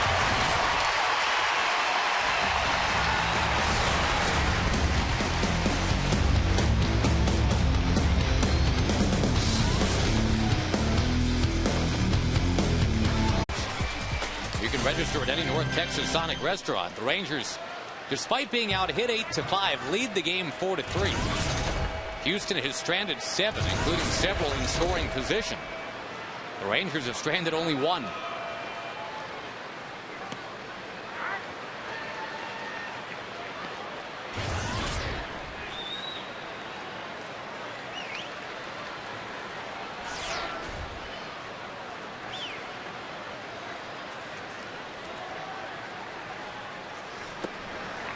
Rangers have some home run pop in this inning, starting with Blaylock. He's got 13 home runs.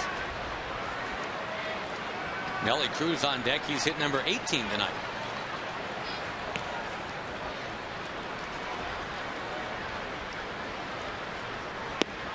And Russ Ortiz, who had come into the game with a scoreless inning streak of 17, has only had 1 inning tonight where he hasn't given up a run. And he's actually thrown the ball pretty well. He's kept his pitch count down. He's at 70 right now. He's only walked 1 batter. Rangers have scored a couple of unusual runs against him. We talked about both of them in the first inning. Ian had a fly ball lost in the sun for a double, stole a base, the throw went into left field, and he scored. Omar had a single, stole second. Second baseman let the ball get out of his glove into center field for an error. Omar went to third and scored on a sacrifice fly. So that's 2 of the runs. The other 2 came on home runs, Saltalamacchia and Cruz.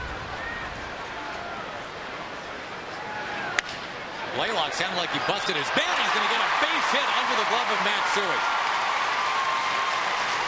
I don't know if the ball knuckled on Matsui and that's how it got under him, or if he just couldn't quite get his body behind him. Yeah, I couldn't tell either. It definitely broke his bat. It was not a hard hit ball. It looked, based on the location of the ball, like Matsui might get to it. But no, he just couldn't quite get to it. Just a little bit out of his reach.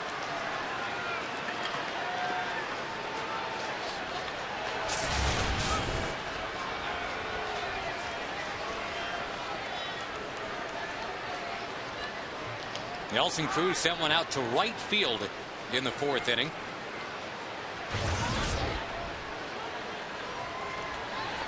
Did Brownie go crazy calling it in here?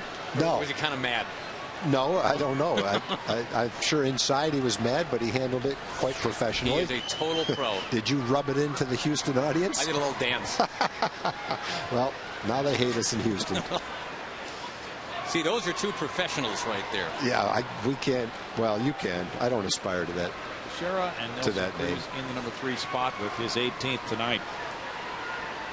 Here you and I are talking about Kingston Trio and stuff.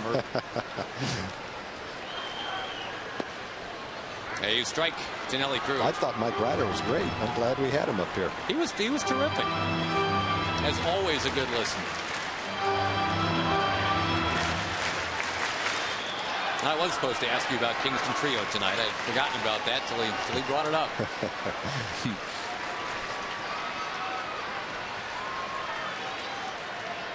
1-0 to Nelly Cruz in the right center quadrant. Another Ranger hit. You said it the other night, Tag, you know, as poorly as it's been going offensively around here for a while, matter of time might be a cliche, but, you know, cliches are cliches because they mean something. Yeah, if you've got guys that can't hit, they may never hit. But when you have guys with track records and they all go cold together, maybe not all of them. David Murphy was swinging the bat pretty well, and Millie was getting some extra base hits, but for the most part the offense was cold. It is just a matter of time, a little bit of patience before it all starts to come together again. Murphy jabs at a bunt and fouls it. Remember, the Astros had 2 on, nobody out, tried to bunt in the top of the inning, and that actually worked, but the next 2 men were retired.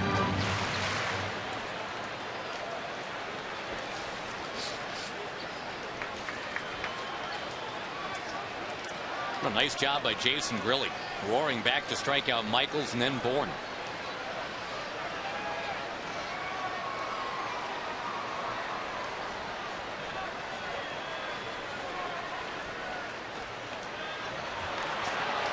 Now Murphy's going to have to swing. 2 opportunities to get the bunt down, and it did not happen.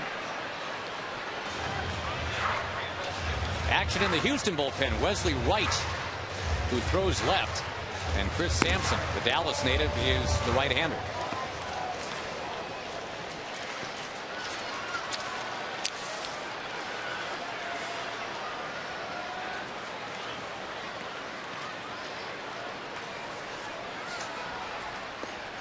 Now Ortiz got him.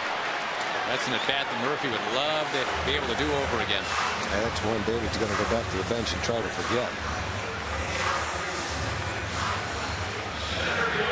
That's a savvy 35-year-old out there, Ortiz.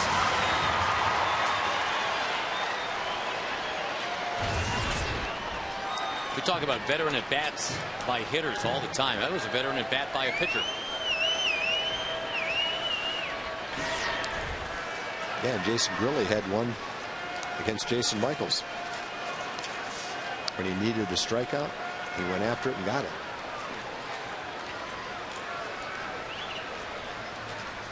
Now Marlon Byrd. A tapper at first base. Berkman's got it, and then he can't do anything else with it. So now second and third for Davis.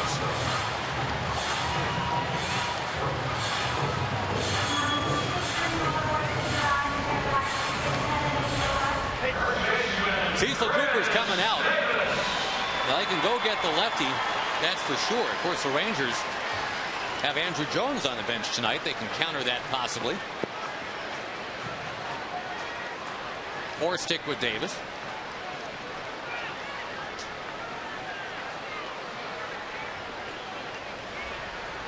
No move has been made yet.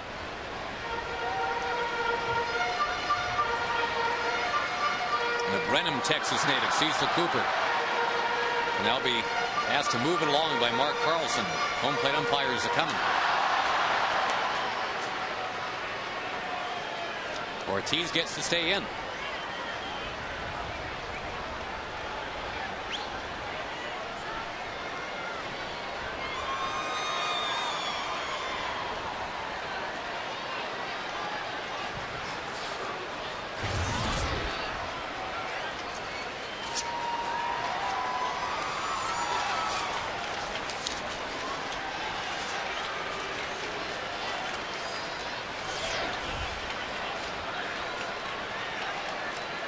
Davis currently hitting .202.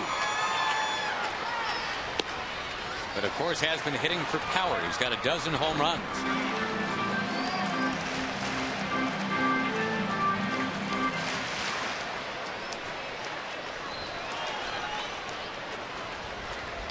Only 2 home runs in the last 4, almost 5 weeks though for Crush. Got a hitter's count here at 2-0. Saltalamacchia on deck.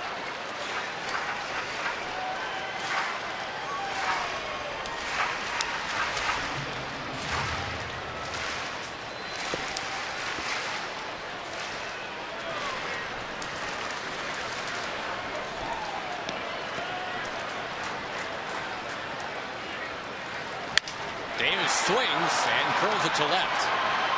So the Astros had 2 on, nobody out in the 6th. Didn't score. Rangers, exact same story in the bottom. 4-3 Texas. We will play the 7th.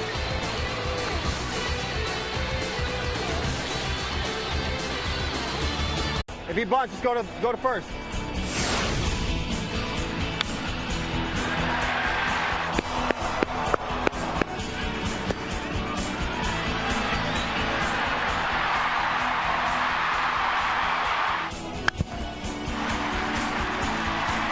There's 2 of the best ever playing with you.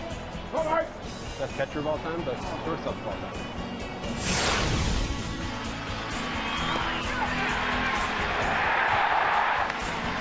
Come on, Jay! Ian Kinsler mic'd up for your pleasure tonight. What you missed brought to you by On the Border. The Rangers do have a 4-3 lead, and Ian's been right in the middle of everything tonight. A double, a stolen base, a bunt single, a sac fly. On a night that has been a little bit about Pudge Rodriguez, a little bit about Omar Vizquel, and hopefully about a good Ranger bullpen.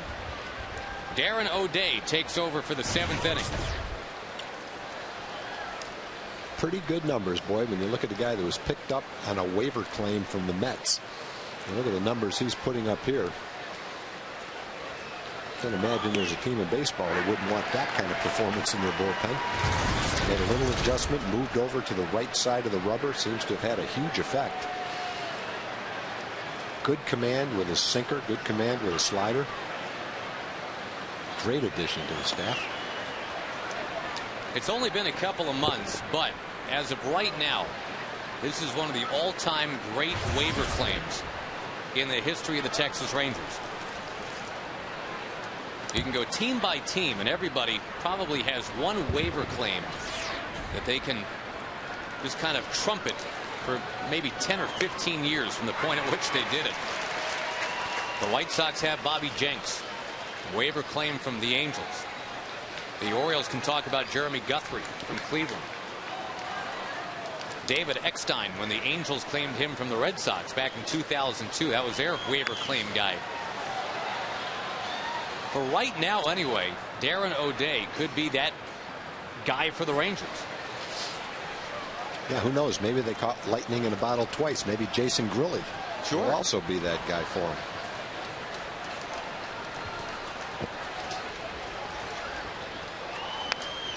Well, the Red Sox got Bronson Arroyo from the Pirates off a waiver claim in 2003. You just never know. And the Red Sox finally won that first World Series in forever in 2004. Bronson Arroyo was a big part of that.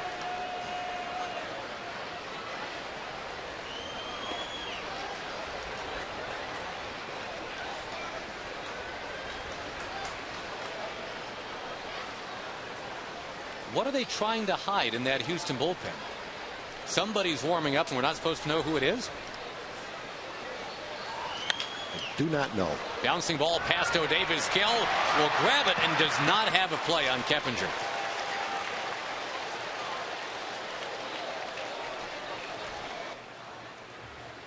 Can we send Jim Knox down there, our intrepid reporter, and he can tell us who's warming up in the Houston bullpen? Aha. Well, it's just Valverde working on something, I guess. He's the closer. We're not supposed to see what he's working on. I think he's working on an ephus pitch. It's going to be a surprise. Well, unless the ephus pitch, a gyro ball. Well, unless he's working with uranium back there or something. I don't know why you have to pull the tarp. There's strike one at Tejada.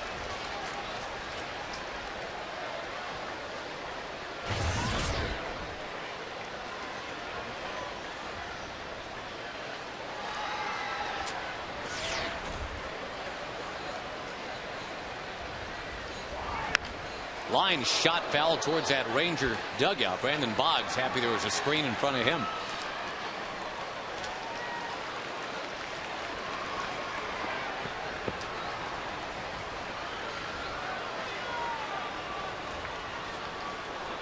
They might be able to get Tejada to chase that sweeping slider out of the strike zone. Keppinger did a nice job in his at-bat. Tejada doesn't strike out very much, but he also doesn't walk very much either. Tends to hit into a lot of double plays, too. He's going to swing and barely make contact. Most guys would have swung and missed at that pitch, but he was able to tick it anyway.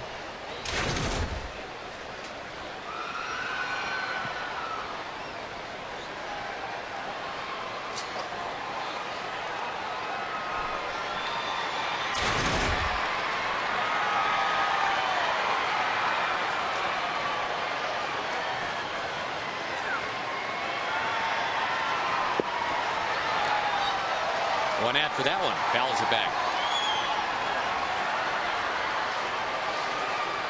Tejada has been up 256 times. He's only walked 7 times, but he's only struck out 15 times. So it's not surprising that he swung and foul tipped a couple of pitches way out of the strike zone. You can't throw it too far out of the strike zone, then the catcher won't be able to catch it.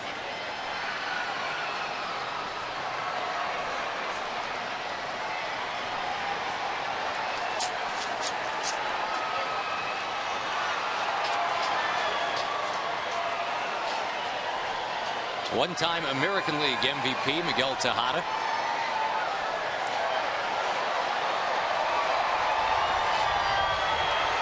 That infield hangs a double play depth.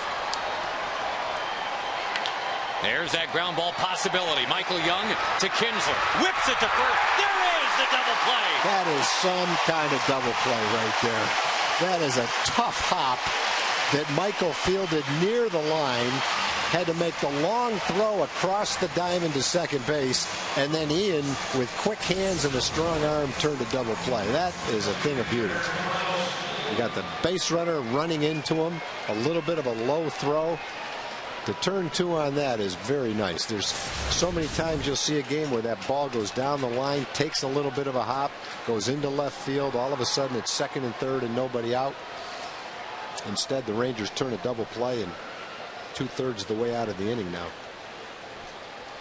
Only Andre Ethier of the Dodgers has hit into more double plays than Tejada this year.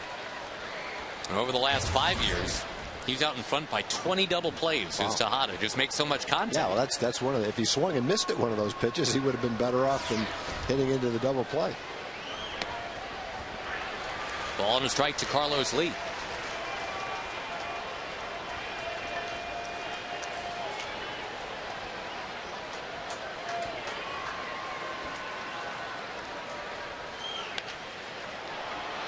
Down the left field line. It's a long run for Murphy.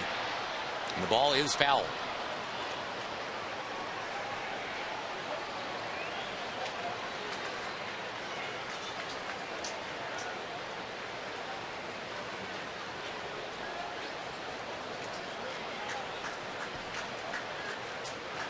The Rangers trying to get to 5-0 against Houston.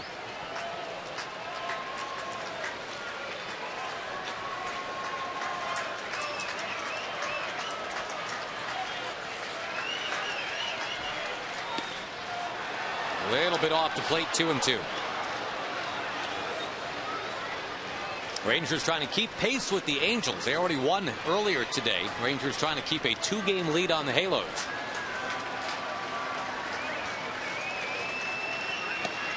Whoa, close, but no.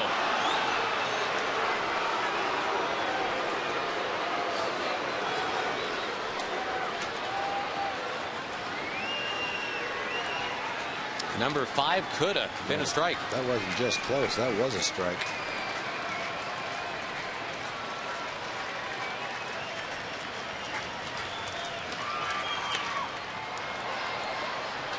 Little pop foul. When you throw that slider away, the hitter has to be aware of it. And then you throw your sinker tailing in on the fist, and he has a hard time getting ahead of the bat out in front of it. It's tough to combat both those pitches.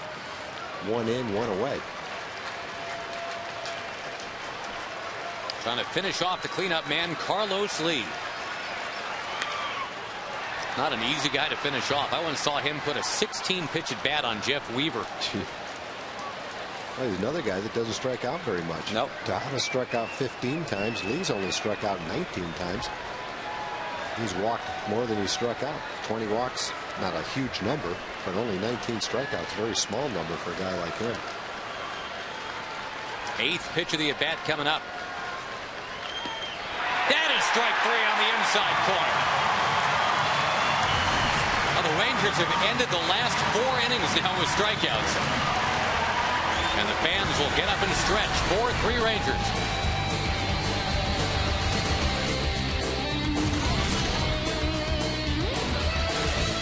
Southwest Airlines. Go to southwest.com, grab your bag. It's on. By Steel. Yard Care Solutions start at steeldealers.com, and by the state of Texas Department of Transportation. Not buckling up can cost you $200. Click it for a ticket.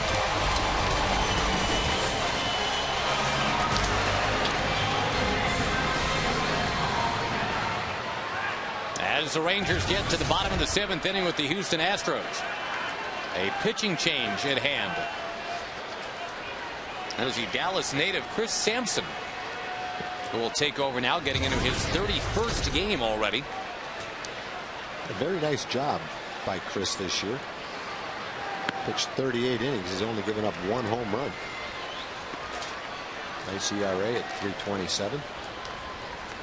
And a very interesting story to tell, that of Chris Sampson.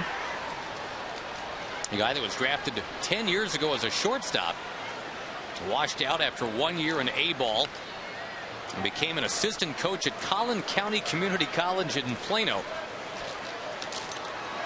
And then 3 years later, he pitches out of necessity in an intra-squad game. He does well. Head coach says, go get yourself a tryout as a pitcher with that Astros team that drafted you.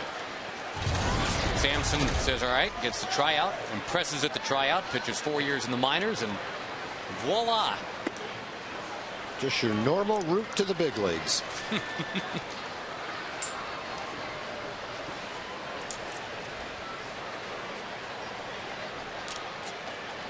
Looking at your Firestone in-game Rangers box score. Saltalamacchia batting in the bottom of the 7th. The Rangers trying to extend their lead. Seeing if they can make it 5-0 against the Astros this year.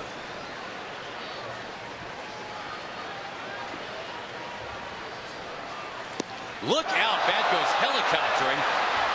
Strike 3 on Salty. And boy, that is a long way for the bat to go. That guy's not giving it up. He's got both arms around it. He says, it's mine. I found it. I'm keeping it. Oh, no. Cooler heads prevail. He'll do the trade out, right? He'll return that one and get a different one. Nowadays, most hitters don't care. They've got so many bats. Boy, that could have done some damage.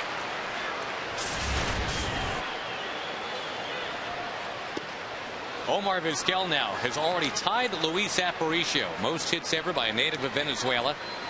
Now a chance to set the record right here.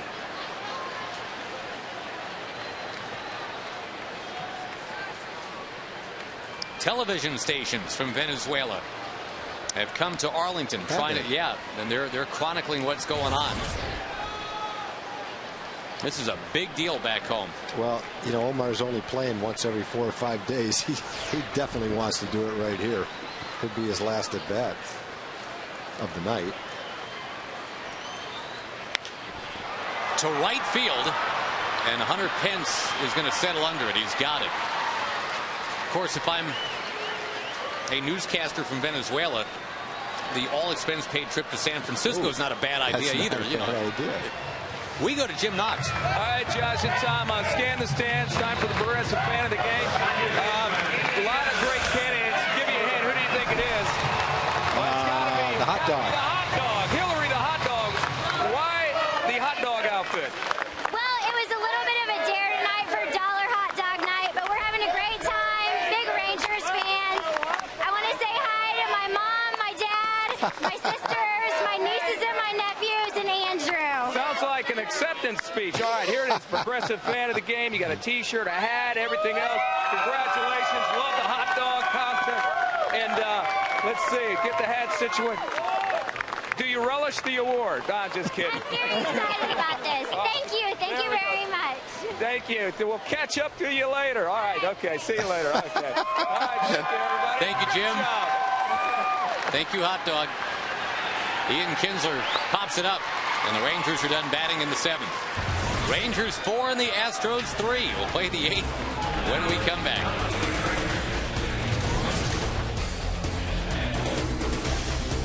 coach to the ballpark. See the Rangers take on the Padres. Advanced registration is required. Forms are available at Petco locations or sign up at TexasRangers.com/dogday.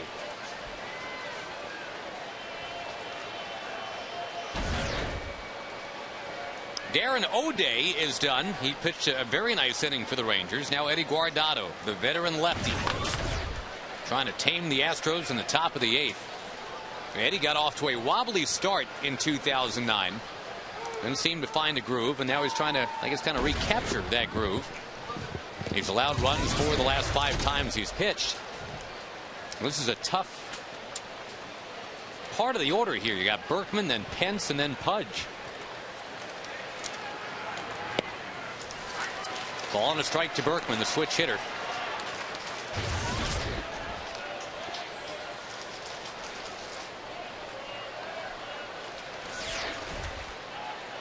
Young guards the line at third as a strike is registered on the inside.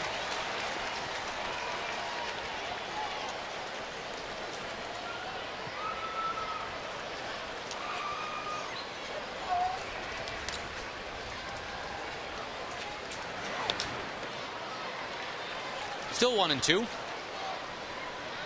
And some finals trickling in here. Tag. The Blue Jays have defeated the Phillies 7-1.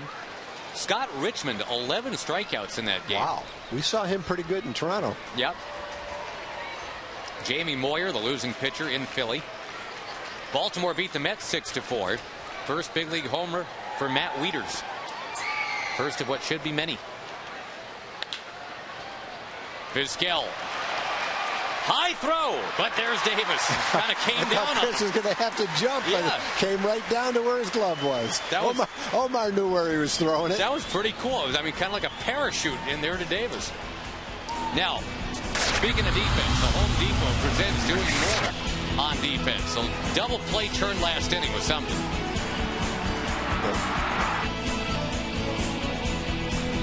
We'll hear Ian Kinsler. Sick feed, dude. Perfect feed. Is that what they told you to make a running cat? Sick D, dude. I never heard that one. Sick D means really nice defense. I'm translating. Okay. I speak Kinsler. I figured that out. Yeah. Omar doesn't have the arm strength that he did when he was 30. But he still has the ability to get the ball to first base before the hitter gets there, and that's all that counts. How about Eddie just firing one right by Hunter Pence? Well, you know, that one he's fired by him was 89 miles an hour. You know, Eddie's stuck with the delivery, full windup with nobody on base. Feels like the ball comes out of his hand better. It was 87 miles an hour. You know, you think of Eddie, and a lot of times earlier in the year it was maybe 84, 85, but lately it's been more 86 to 88 with an occasional one at 89. That ball hit pretty well. Right center field. Nelly Cruz back, and it's gone. There's a high changeup.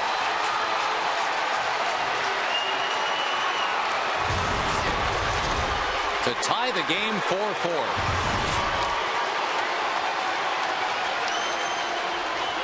So Matt Harrison will not get a win tonight. He'll get a no decision.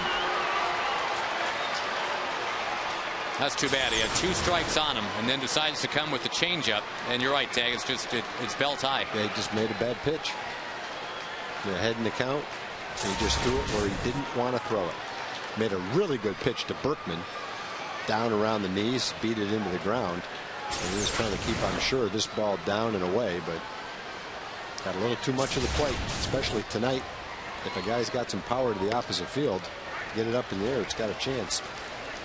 So now Pudge on what has been his night, the night that he's broken the record for most games caught in the big leagues. He'll spin one out of play, 1-2.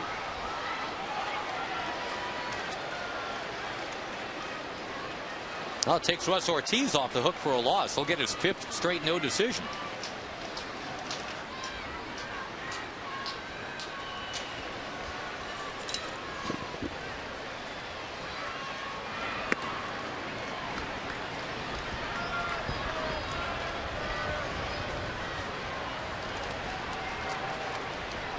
Rangers had a chance to go up by more than just the 1 run back in the 6th inning. They had 2 on nobody out but couldn't score. And now, sure enough, Houston ties it on the Hunter Pence home run.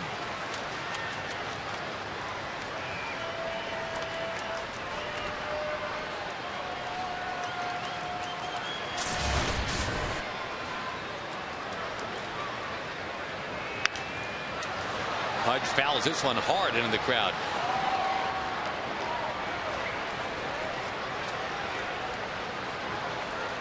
Well, the Rangers will have 2, 3, 4 in the order coming up in the bottom of the inning.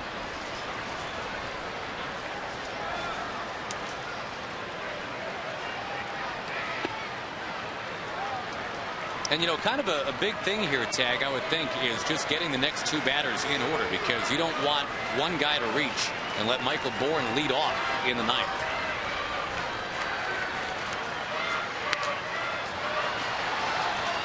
Another quick reminder, the limited edition Louisville Slugger commemorative Pudge Rodriguez bat.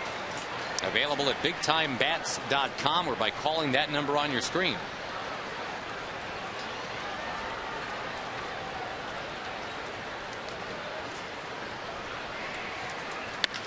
Ground ball to short, and there's all those Gold Gloves coming together again. Pudge and Omar. Long at bat, but Pudge is finally retired.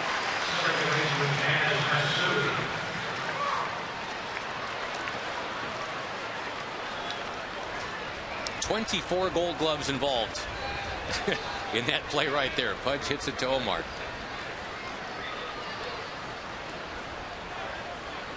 Quickly, some other scores. The Brewers lead the Indians 7-4 tonight. That's in the 8th.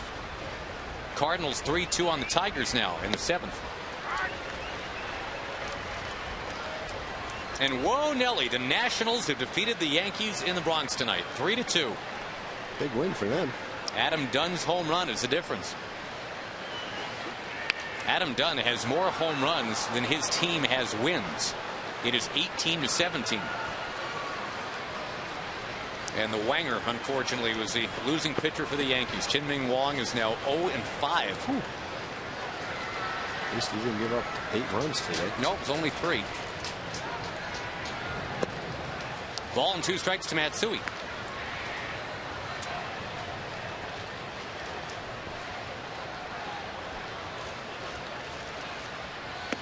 Red Sox beat the Marlins 6-1. As you check the Jack in the Box standings, you see the Marlins are in the middle of the pack. Remember, they started the year 11-1. Slowly hit. Vizquel charges and scoops and fires. He got him. But Guardado allows a home run to Pence. Now the Rangers need to break a 4-4 tie.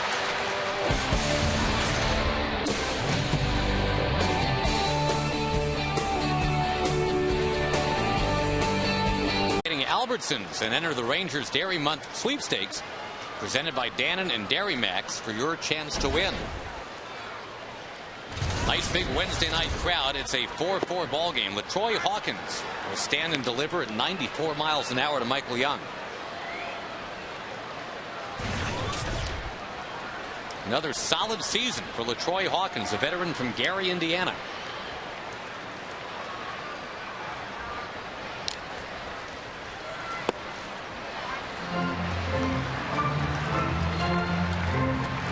The Rangers have scored single runs in the 1st, 3rd, 4th, and 5th. Now looking to break a 4-4 tie in the 8th.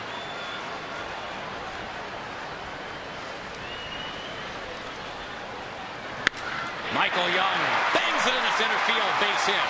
Oh, slider right there. Didn't get by Michael. Hank Blaylock will be the batter, and Hawkins, who was traded from the Yankees to Houston last year, found that everything clicked as an Astro. Only gave up 1 run in 21 innings for them last year while piling up the strikeouts.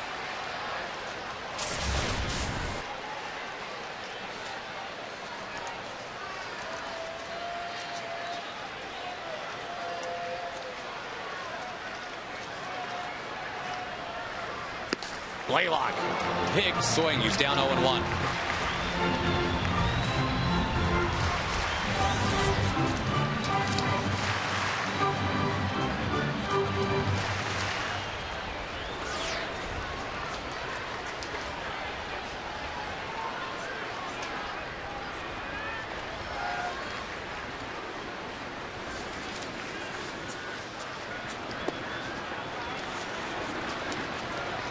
It has helped tonight that Houston has stranded 7.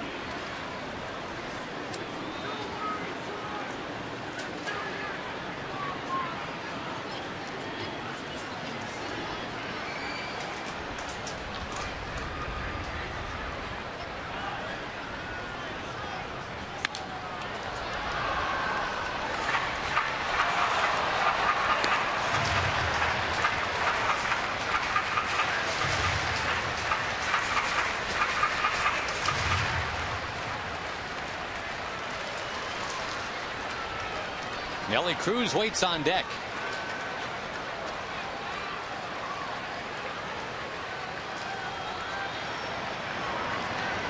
And a 4-4 game for now. Blaylock down on strikes. A good slider from Hawkins. Nelly Cruz is already homered tonight. Our Coors Light freeze can will take you back to when he hit it in the 4th inning off the starter Russell Ortiz.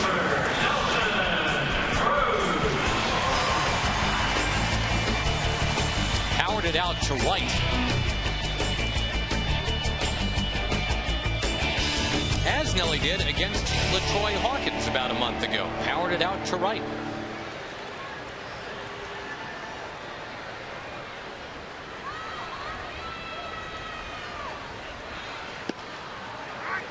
Hawkins is not an easy guy to homer against. In fact, at the time the Cruz hit the one off Hawkins, he had not allowed a home run all year. But that was about a month ago, different ballpark.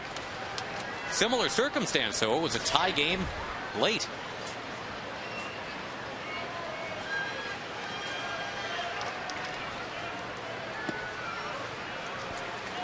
May 22nd, it was actually 5-5 instead of 4-4. And there it went.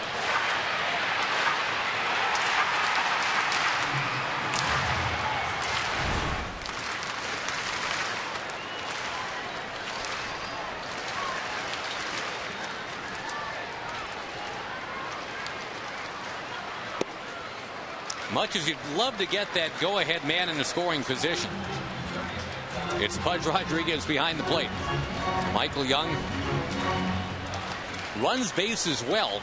Not a classic base stealer, but always about 90% for the year.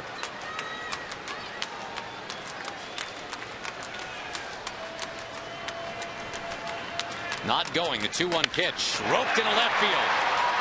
Right at Michaels. That was a rocket, boy, a hanging slider. He gets that up a little bit. It goes into the deck above the restaurant. Hawkins got away with one right there. He's looking out towards center field. He knows it.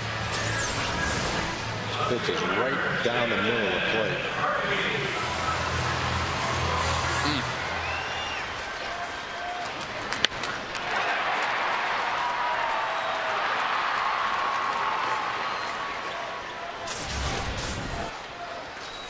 Now David Murphy tried to get a bunt down in the 6th inning. That didn't happen, and he ended up striking out.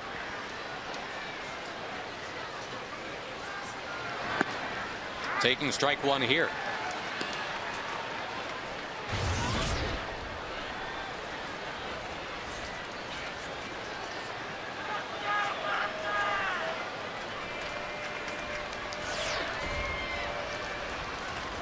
Go-ahead man at first. That is Young. There he goes. Good jump, and Murphy with a foul.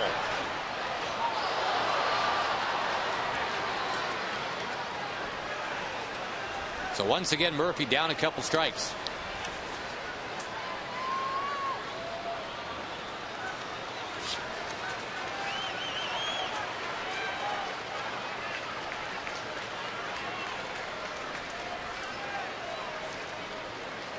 Nine 1-2 in the order for Houston coming up when we roll over to the 9th.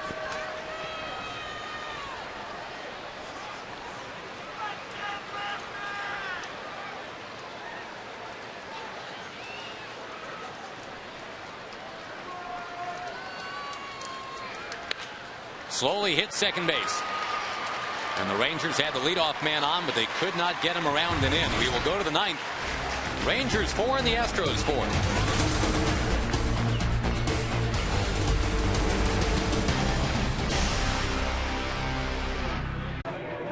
I mean, just think about it after, later, whatever. When you call your pickoff, do a couple shakes sometimes. Because, like good base dealers, if you pick every time he doesn't shake, right, they get on. Like when the guy shakes, they know, okay, he's not picking. Right. You know what You mean like him shaking?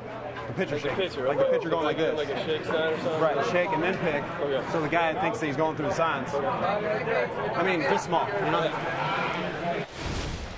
Thanks again to Ian Kinsler for wearing the mic tonight. Getting some interesting sounds of the game from Ian. C.J. Wilson takes over on the mound and opens with the number 9 hitter, Jason Michaels. Obviously not a save situation here. C.J. is asked to simply keep the game tied 4-4. Give the Rangers a chance to win it walk-off style, bottom 9. Hard hit, base hit, Jason Michaels. That seems to be the MO with CJ. It's never easy. Not a lot of 1, 2, 3 innings, but give him credit. He's been tiptoeing through the minefield, getting the job done the last couple of months.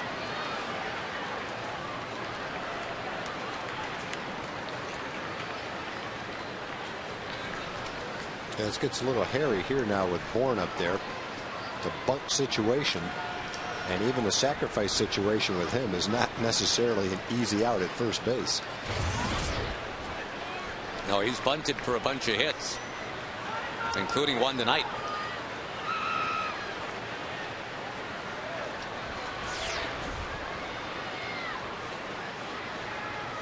Young is in at third.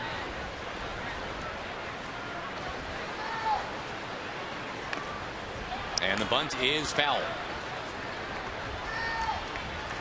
Bourne was called out on strikes back in the 6th. Jason Grilli got him.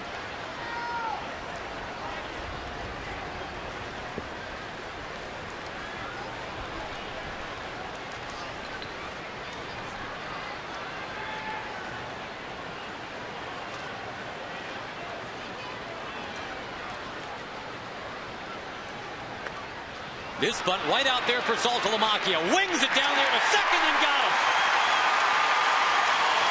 Had to be spot on with the throw, and he was. Still have to worry about Bourne. He can go ahead and steal second now, and it would still be runner at second, one out. But for now, the Rangers have it a little better. 1 on, 1 out.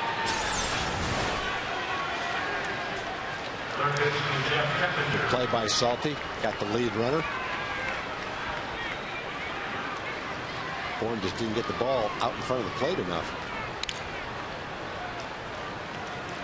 A very confident throw by Salty. Appreciated by CJ. A big lead for Bourne. If you're the batter, Keppinger, do you just take a bunch of pitches and give him a chance to get going? I think you can take until you get a strike. I think a good second place hitter would do that. A really good second place hitter who makes contact might even do it with a really good base stealer until he gets 2 strikes.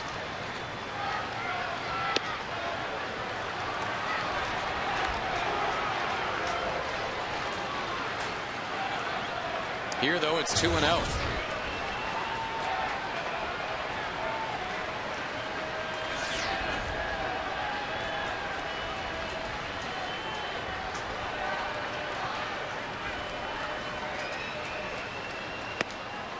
Two and 1.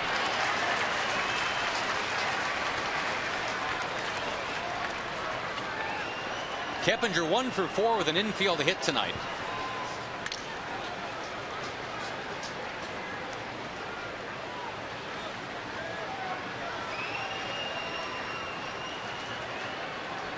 There he goes. Wave and a miss. Saltalamacchia throwing down. Got him! That's 2 down there from Salty in the last minute for 2 outs. And that took a perfect throw. He got him. It took a perfect throw right on the base runner. As he got there, the ball arrived with the speedy Bourne trying to get into scoring position. There's the throw right on his back leg. Close play. Rangers get the call. Could have gone either way. Wow, look at that. They got him. I think they got him. He touched his back leg before the front leg got the bag. Good call. Ball, glove, leg all arrive at the same time. Good throw. Good throw. Good tag. Now you got to finish off Keppinger. 2-2. Tejada on deck. You do not want Tejada batting with the game on the line. Well, ideally get Keppinger right here, keep your pitch count down, score, and the game's over.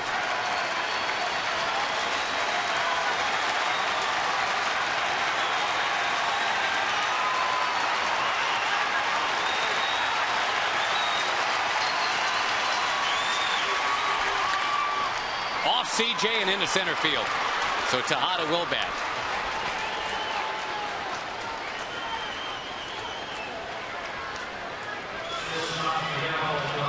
As we said, always interesting.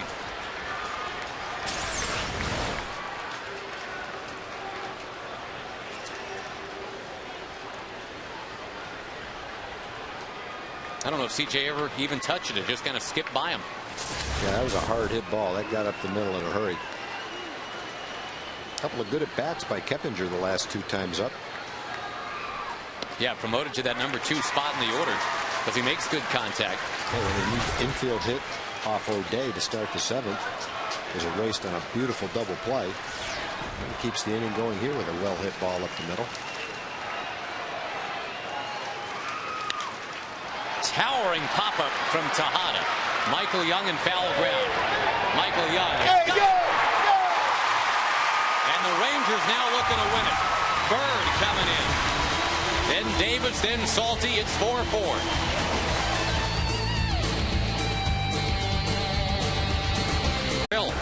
By Progressive for a money-saving car insurance quote. Call 1-800-PROGRESSIVE. And by your Texas Ford dealers. Check out the all-new F-150 and drive one. Ford is the best in Texas.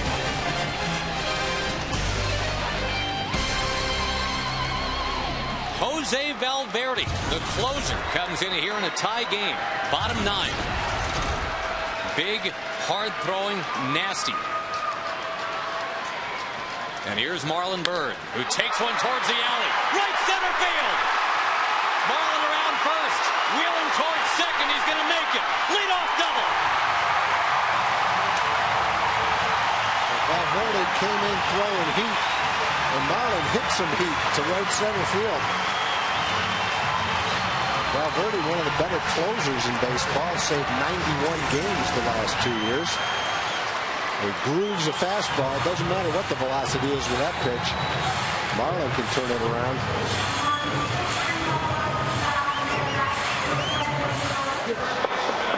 Get in there. Go, baby, go. Go, get by him.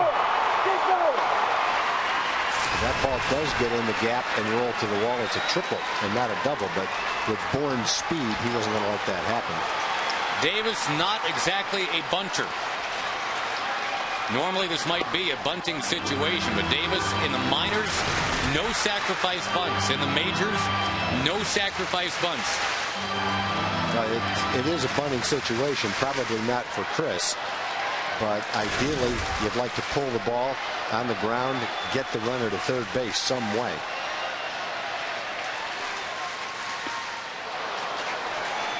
Valverde has only pitched 9 innings this year. He's been on the disabled list. He's given up 3 home runs in 9 innings. He's also struck out 14 batters.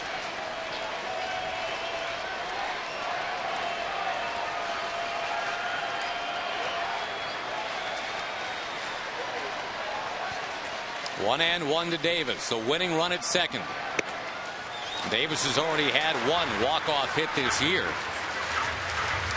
Valverde's a guy that you might know. I mean, if things go well for him, he celebrates big time. Does a little dance out there. Rangers hoping that he doesn't get that opportunity.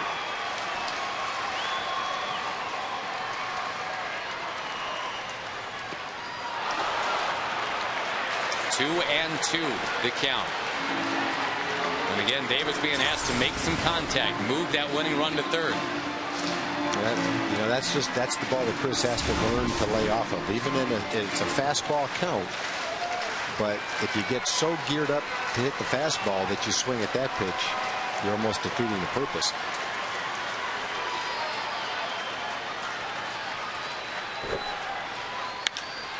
A high fly, left center. And Bird is set to tag, and Bird is not going to go to third. There was some confusion momentarily as to who would take it out there, Michaels or Bourne. The ball was slicing away from Bourne. I'm sure he called for it and then just stuck with it. Michaels is in position to catch the ball because it's slicing right toward him. Neither one of them wants the ball to drop, and it didn't. Bourne cuts in front of Michaels and makes the catch. Now, I wonder, Tag, if Vizquel wasn't already in the starting lineup tonight, would that have been a spot where maybe they pinch hit Vizquel to bunt, and only for that reason pinch hit him to bunt? It's possible. Possible. Of course, Omar is in the starting lineup, kind of a moot point. In fact, he's on deck as the potential winning guy. Might not even get there. Saltalamacchia could end it right here with a base hit.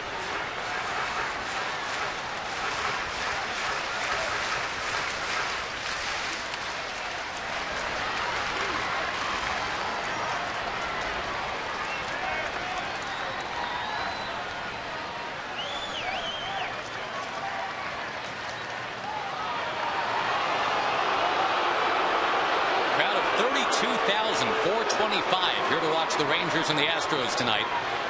A night where Pudge has made history. Omar Vizquel has tied history.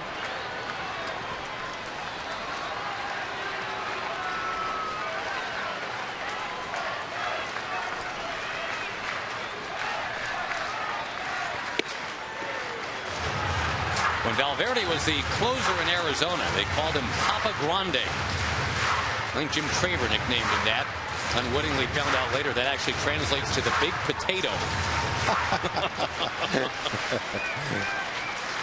But Papa Grande out there now for Houston. And trying to keep it 4-4.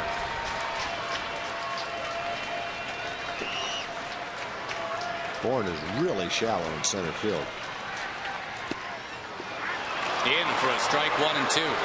Take you back to the third inning, Tag, when Saltalamacchia against Russ Ortiz was able to launch one to center.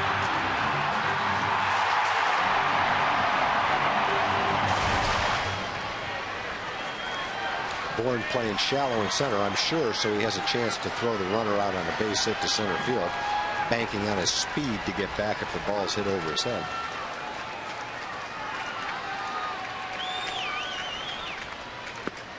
Boy, that first pitch of the inning was hammered for a double, but the next 9 pitches have all been pretty good. And looks like Omar is going to be called back. Does not get the chance to break that Luis Aparicio record here. They're going to pinch hit Andrew Jones. Now Jones is 2 for 4 lifetime against Valverde with a home run. Maybe that's what Ron Washington is looking at. Omar, though, 3 for 8 against Valverde, including 2 for his last 2, 3 for his last 4. The Wash must have a hunch about how Jones can do against Valverde as opposed to Vizquel.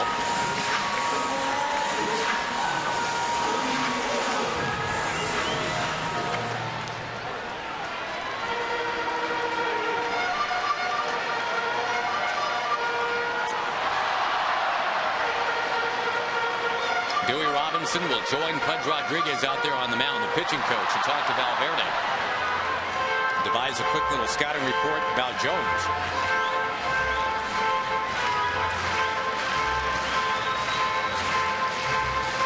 And the frustrating part of the inning so far, Tag, is that the Rangers have not moved Bird off of second base. That is bad with Davis. Where yes, he did make contact, but it was to left. And Bird was unable to scoop to third.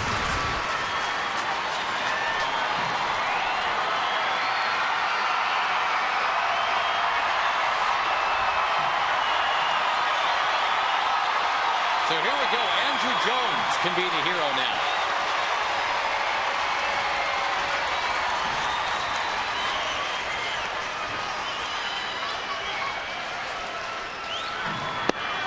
He will take strike 1.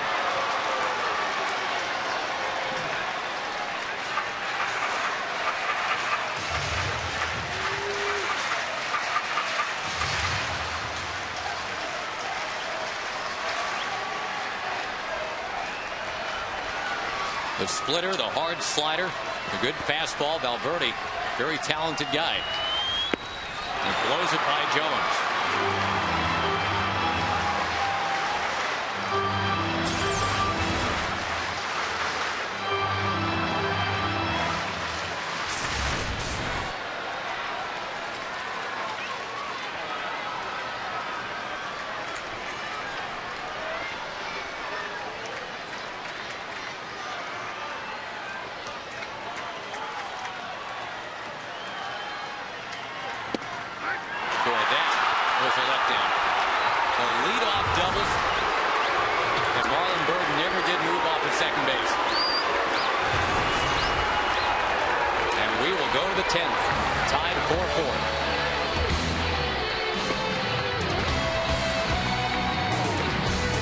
Give Jose Valverde some credit. After Bird doubled on the first pitch at the bottom of the ninth, Valverde came roaring back. Elvis Andrus takes over at short for Vizquel. He was pinch hit for it. And Andrew Jones went down on strikes with the bat on his shoulder. The Rangers have to shake that off and find a way here in the 10th.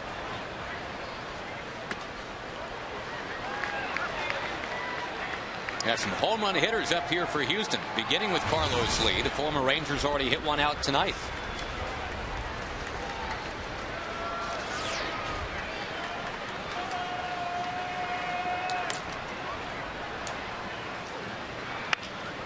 In on the hands and fouled by Carlos. The home run was back in the 4th inning off of starter Matt Harrison. Kind of went out and got it.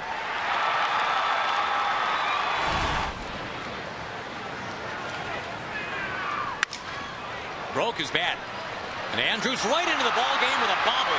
And then recovers. Well, Carlos is not a fast runner, but he's nursing a bad hamstring. Doing the best he can. And just unfortunate that with that hamstring, that's as fast as he can get to first base. It worked out well for Elvis, though. Instead of an error to start the inning, he's able to recover in time to get Carlos Lee, who just can't push it any harder than that without injuring his hamstring any worse than it is right now.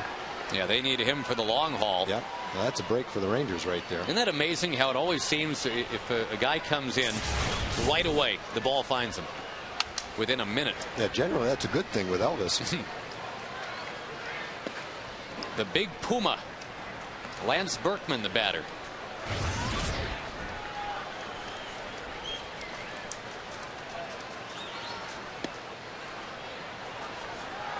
Now, CJ has gotten 4 outs already and is just now to 20 pitches, so it's not like he's been stretched out ridiculously here.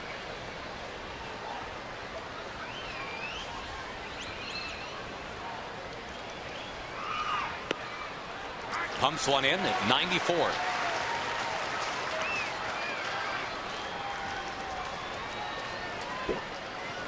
Updating some other scores, there's another extra inning game going on. The Indians and Brewers now tied 8-8 in the 10th inning. Wilson has got it. A couple of weak dribblers right there. The underhand toss to Davis for out number 2. Now they got to deal with Hunter Pence, who's a triple away from the cycle tonight. His home run in the 8th inning is why we're still playing ball right now.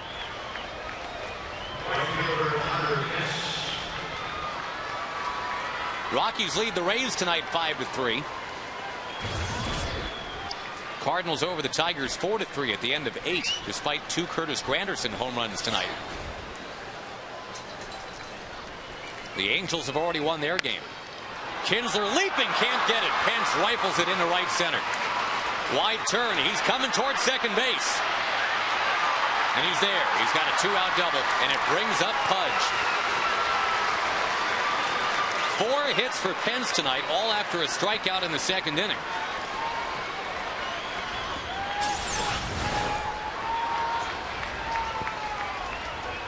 Just kind of carving that ball into right center field. Nelly Cruz too late with the throw. Good throw by Nelly. Just excellent speed by Hunter, and he never slowed down. He was going double all the way right there. Well, and could this have come down any other way tonight? The night that everybody's celebrating Pudge Rodriguez. Game on the line in the 10th. And he's got a chance to put Houston ahead.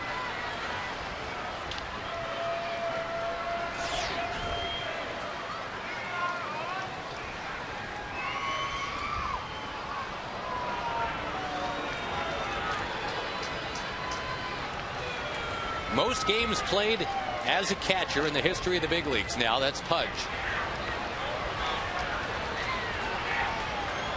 His very first game in June of 1991. A 7-3 Rangers win. And the guy that he passed tonight, the other Pudge, Carlton Fisk, was the starting catcher for the opposition that night.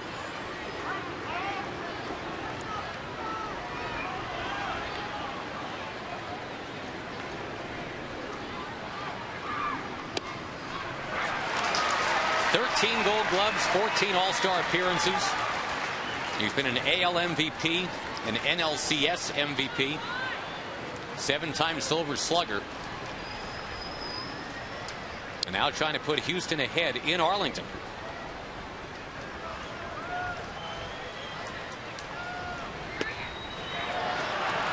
No swing, 2-1.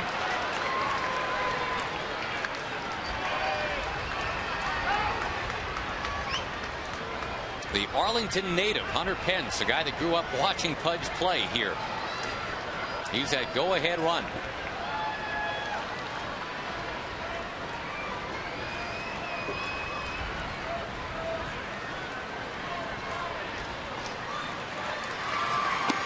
Three and one. Kaz Matsui on deck. Pudge, of course, not known for his keen eye at the plate. Doesn't walk a lot. But it's 3-1 to him here.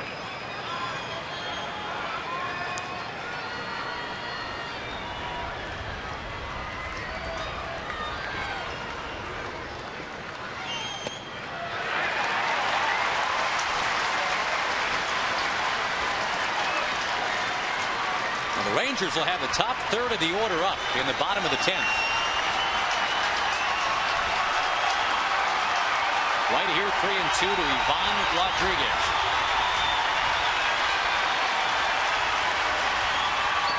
He struck out. CJ got him. Kinsler coming in. He will bat, followed by Young and Blaylock as the Rangers can win it in the 10th.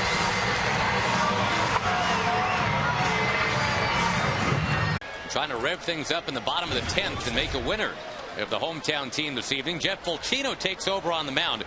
The Astros get just the one inning out of Jose Valverde. And they're kind of easing him back off the DL, as you said, Tag. So whereas C.J. Wilson can give the Rangers 2 innings tonight, only one from Valverde. And a nice job by C.J. to pitch out of a jam in the top of that 10th inning. Yeah, he made some good pitches to Pudge. He got behind in the count 3-1. He threw him a couple of sliders. One for a called strike, and then the next one a little bit lower that Pudge offered at and missed. And that was with Hunter Pence, the go-ahead run at second base.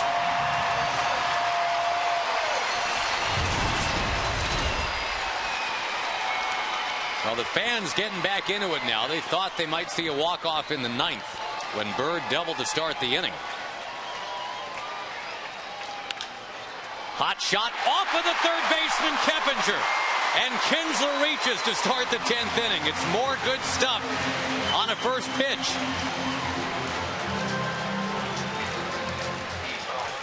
That's an error on Keppinger, who is essentially the third-string third baseman for Houston. Injuries have made him a starter tonight.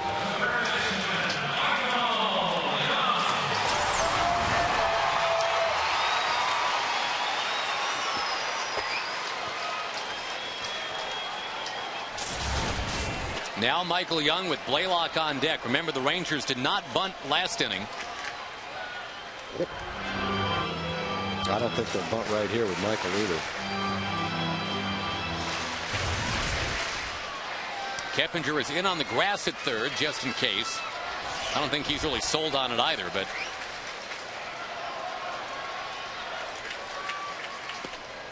indeed Michael swings and he's behind 0-1.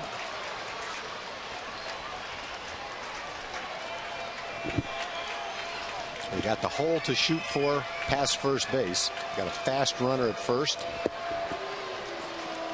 A lot of things you can try. You could try a stolen base or a hit and run. It's funny, when Michael first broke in, and I guess this is true of a lot of hitters, he was asked to bunt a lot. There goes Kinsler. Good jump. And Punch couldn't get the throw away. Kinsler belly flops in at second base. The winning run in scoring position. Nobody out.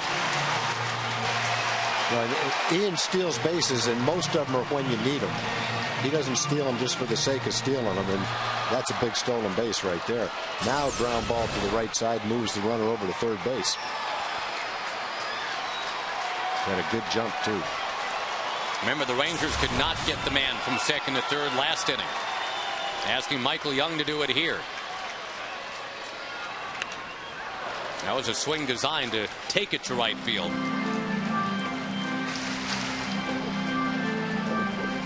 Yeah, if Ian gets a little bit of hint of a jump, he's not afraid to try to steal third base either. Michael Young had 25 sack bunts tag in his first 200 big league ball games, but in his last 1,100 big league ball games, he's had 0. Yeah, he wasn't a 340 hitter his first 200 games. Right. That's way lay off it.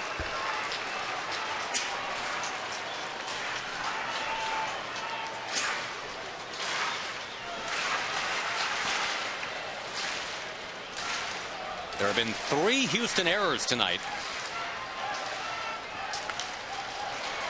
One of them to open the bottom of the 10th.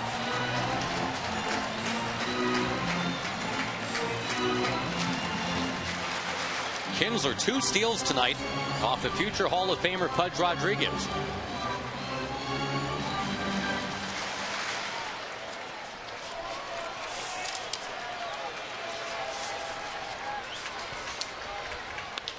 Ground ball left side. That is a base hit. Kinsler to third. Told to hold.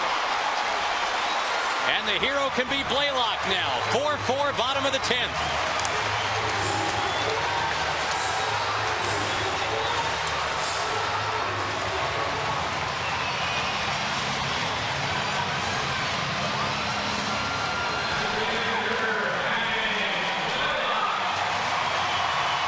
Young guides it past Tejada.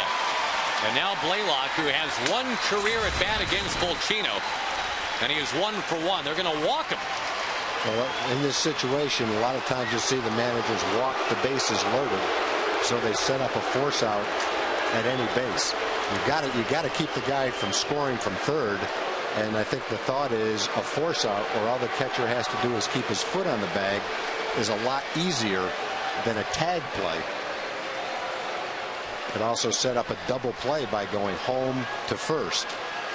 It does create the risk of a walking in a run, but I think percentage-wise, in the last at bat, if you're the visiting team, many times you'll see, most of the time you'll see the manager with no outs walk the bases loaded in this situation.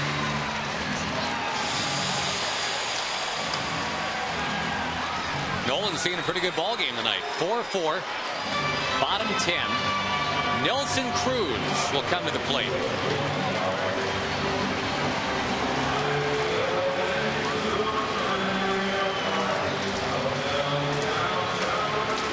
Nelson, at the age of 17, was not of the mind that a baseball career was in the offing. His family didn't necessarily think so. They had him go and work at his uncle's garage. He was going to be a mechanic. Worked 6 days a week, and then on Sundays was playing baseball, and then he got scouted, and then everybody started thinking, wait a minute, maybe we got something here with Nelson Cruz. And as we met his dad on that last road trip, obviously Dad is now like, oh, right, yeah, I knew all along my boy could do this. Dad was the star of the show with that smile. That's a long way from that garage in Monte Cristi, Dominican Republic, to right here. 4-4, bottom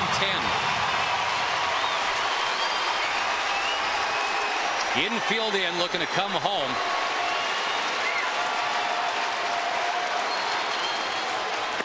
Ooh, that almost hit him. That would have ended the game right there. In this situation, not only does the infield have to come home, the outfield has to move way in as well. Because any ball deeper than where they are right now is a sacrifice fly anyway. So you move the outfield way in, they might cut off a base hit. The high fly ball is to shallow left center.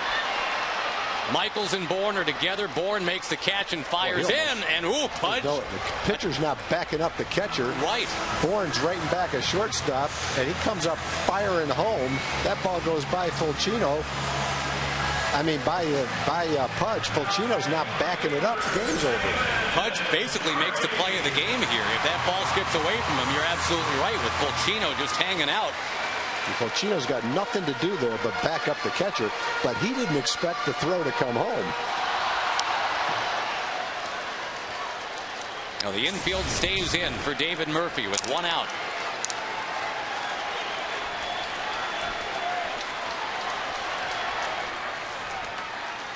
How about this? The guy that grew up the big-time Astros fan in Spring, Texas, just outside of Houston, has a chance to beat Houston.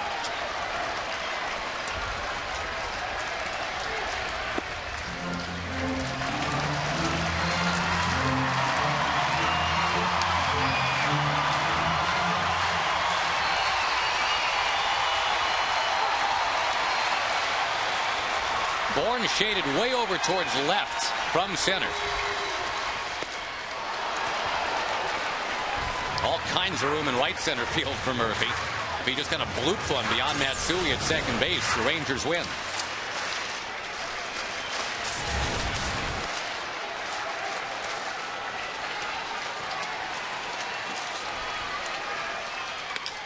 To left field. Base hit. Here comes Kinsler. Ball game.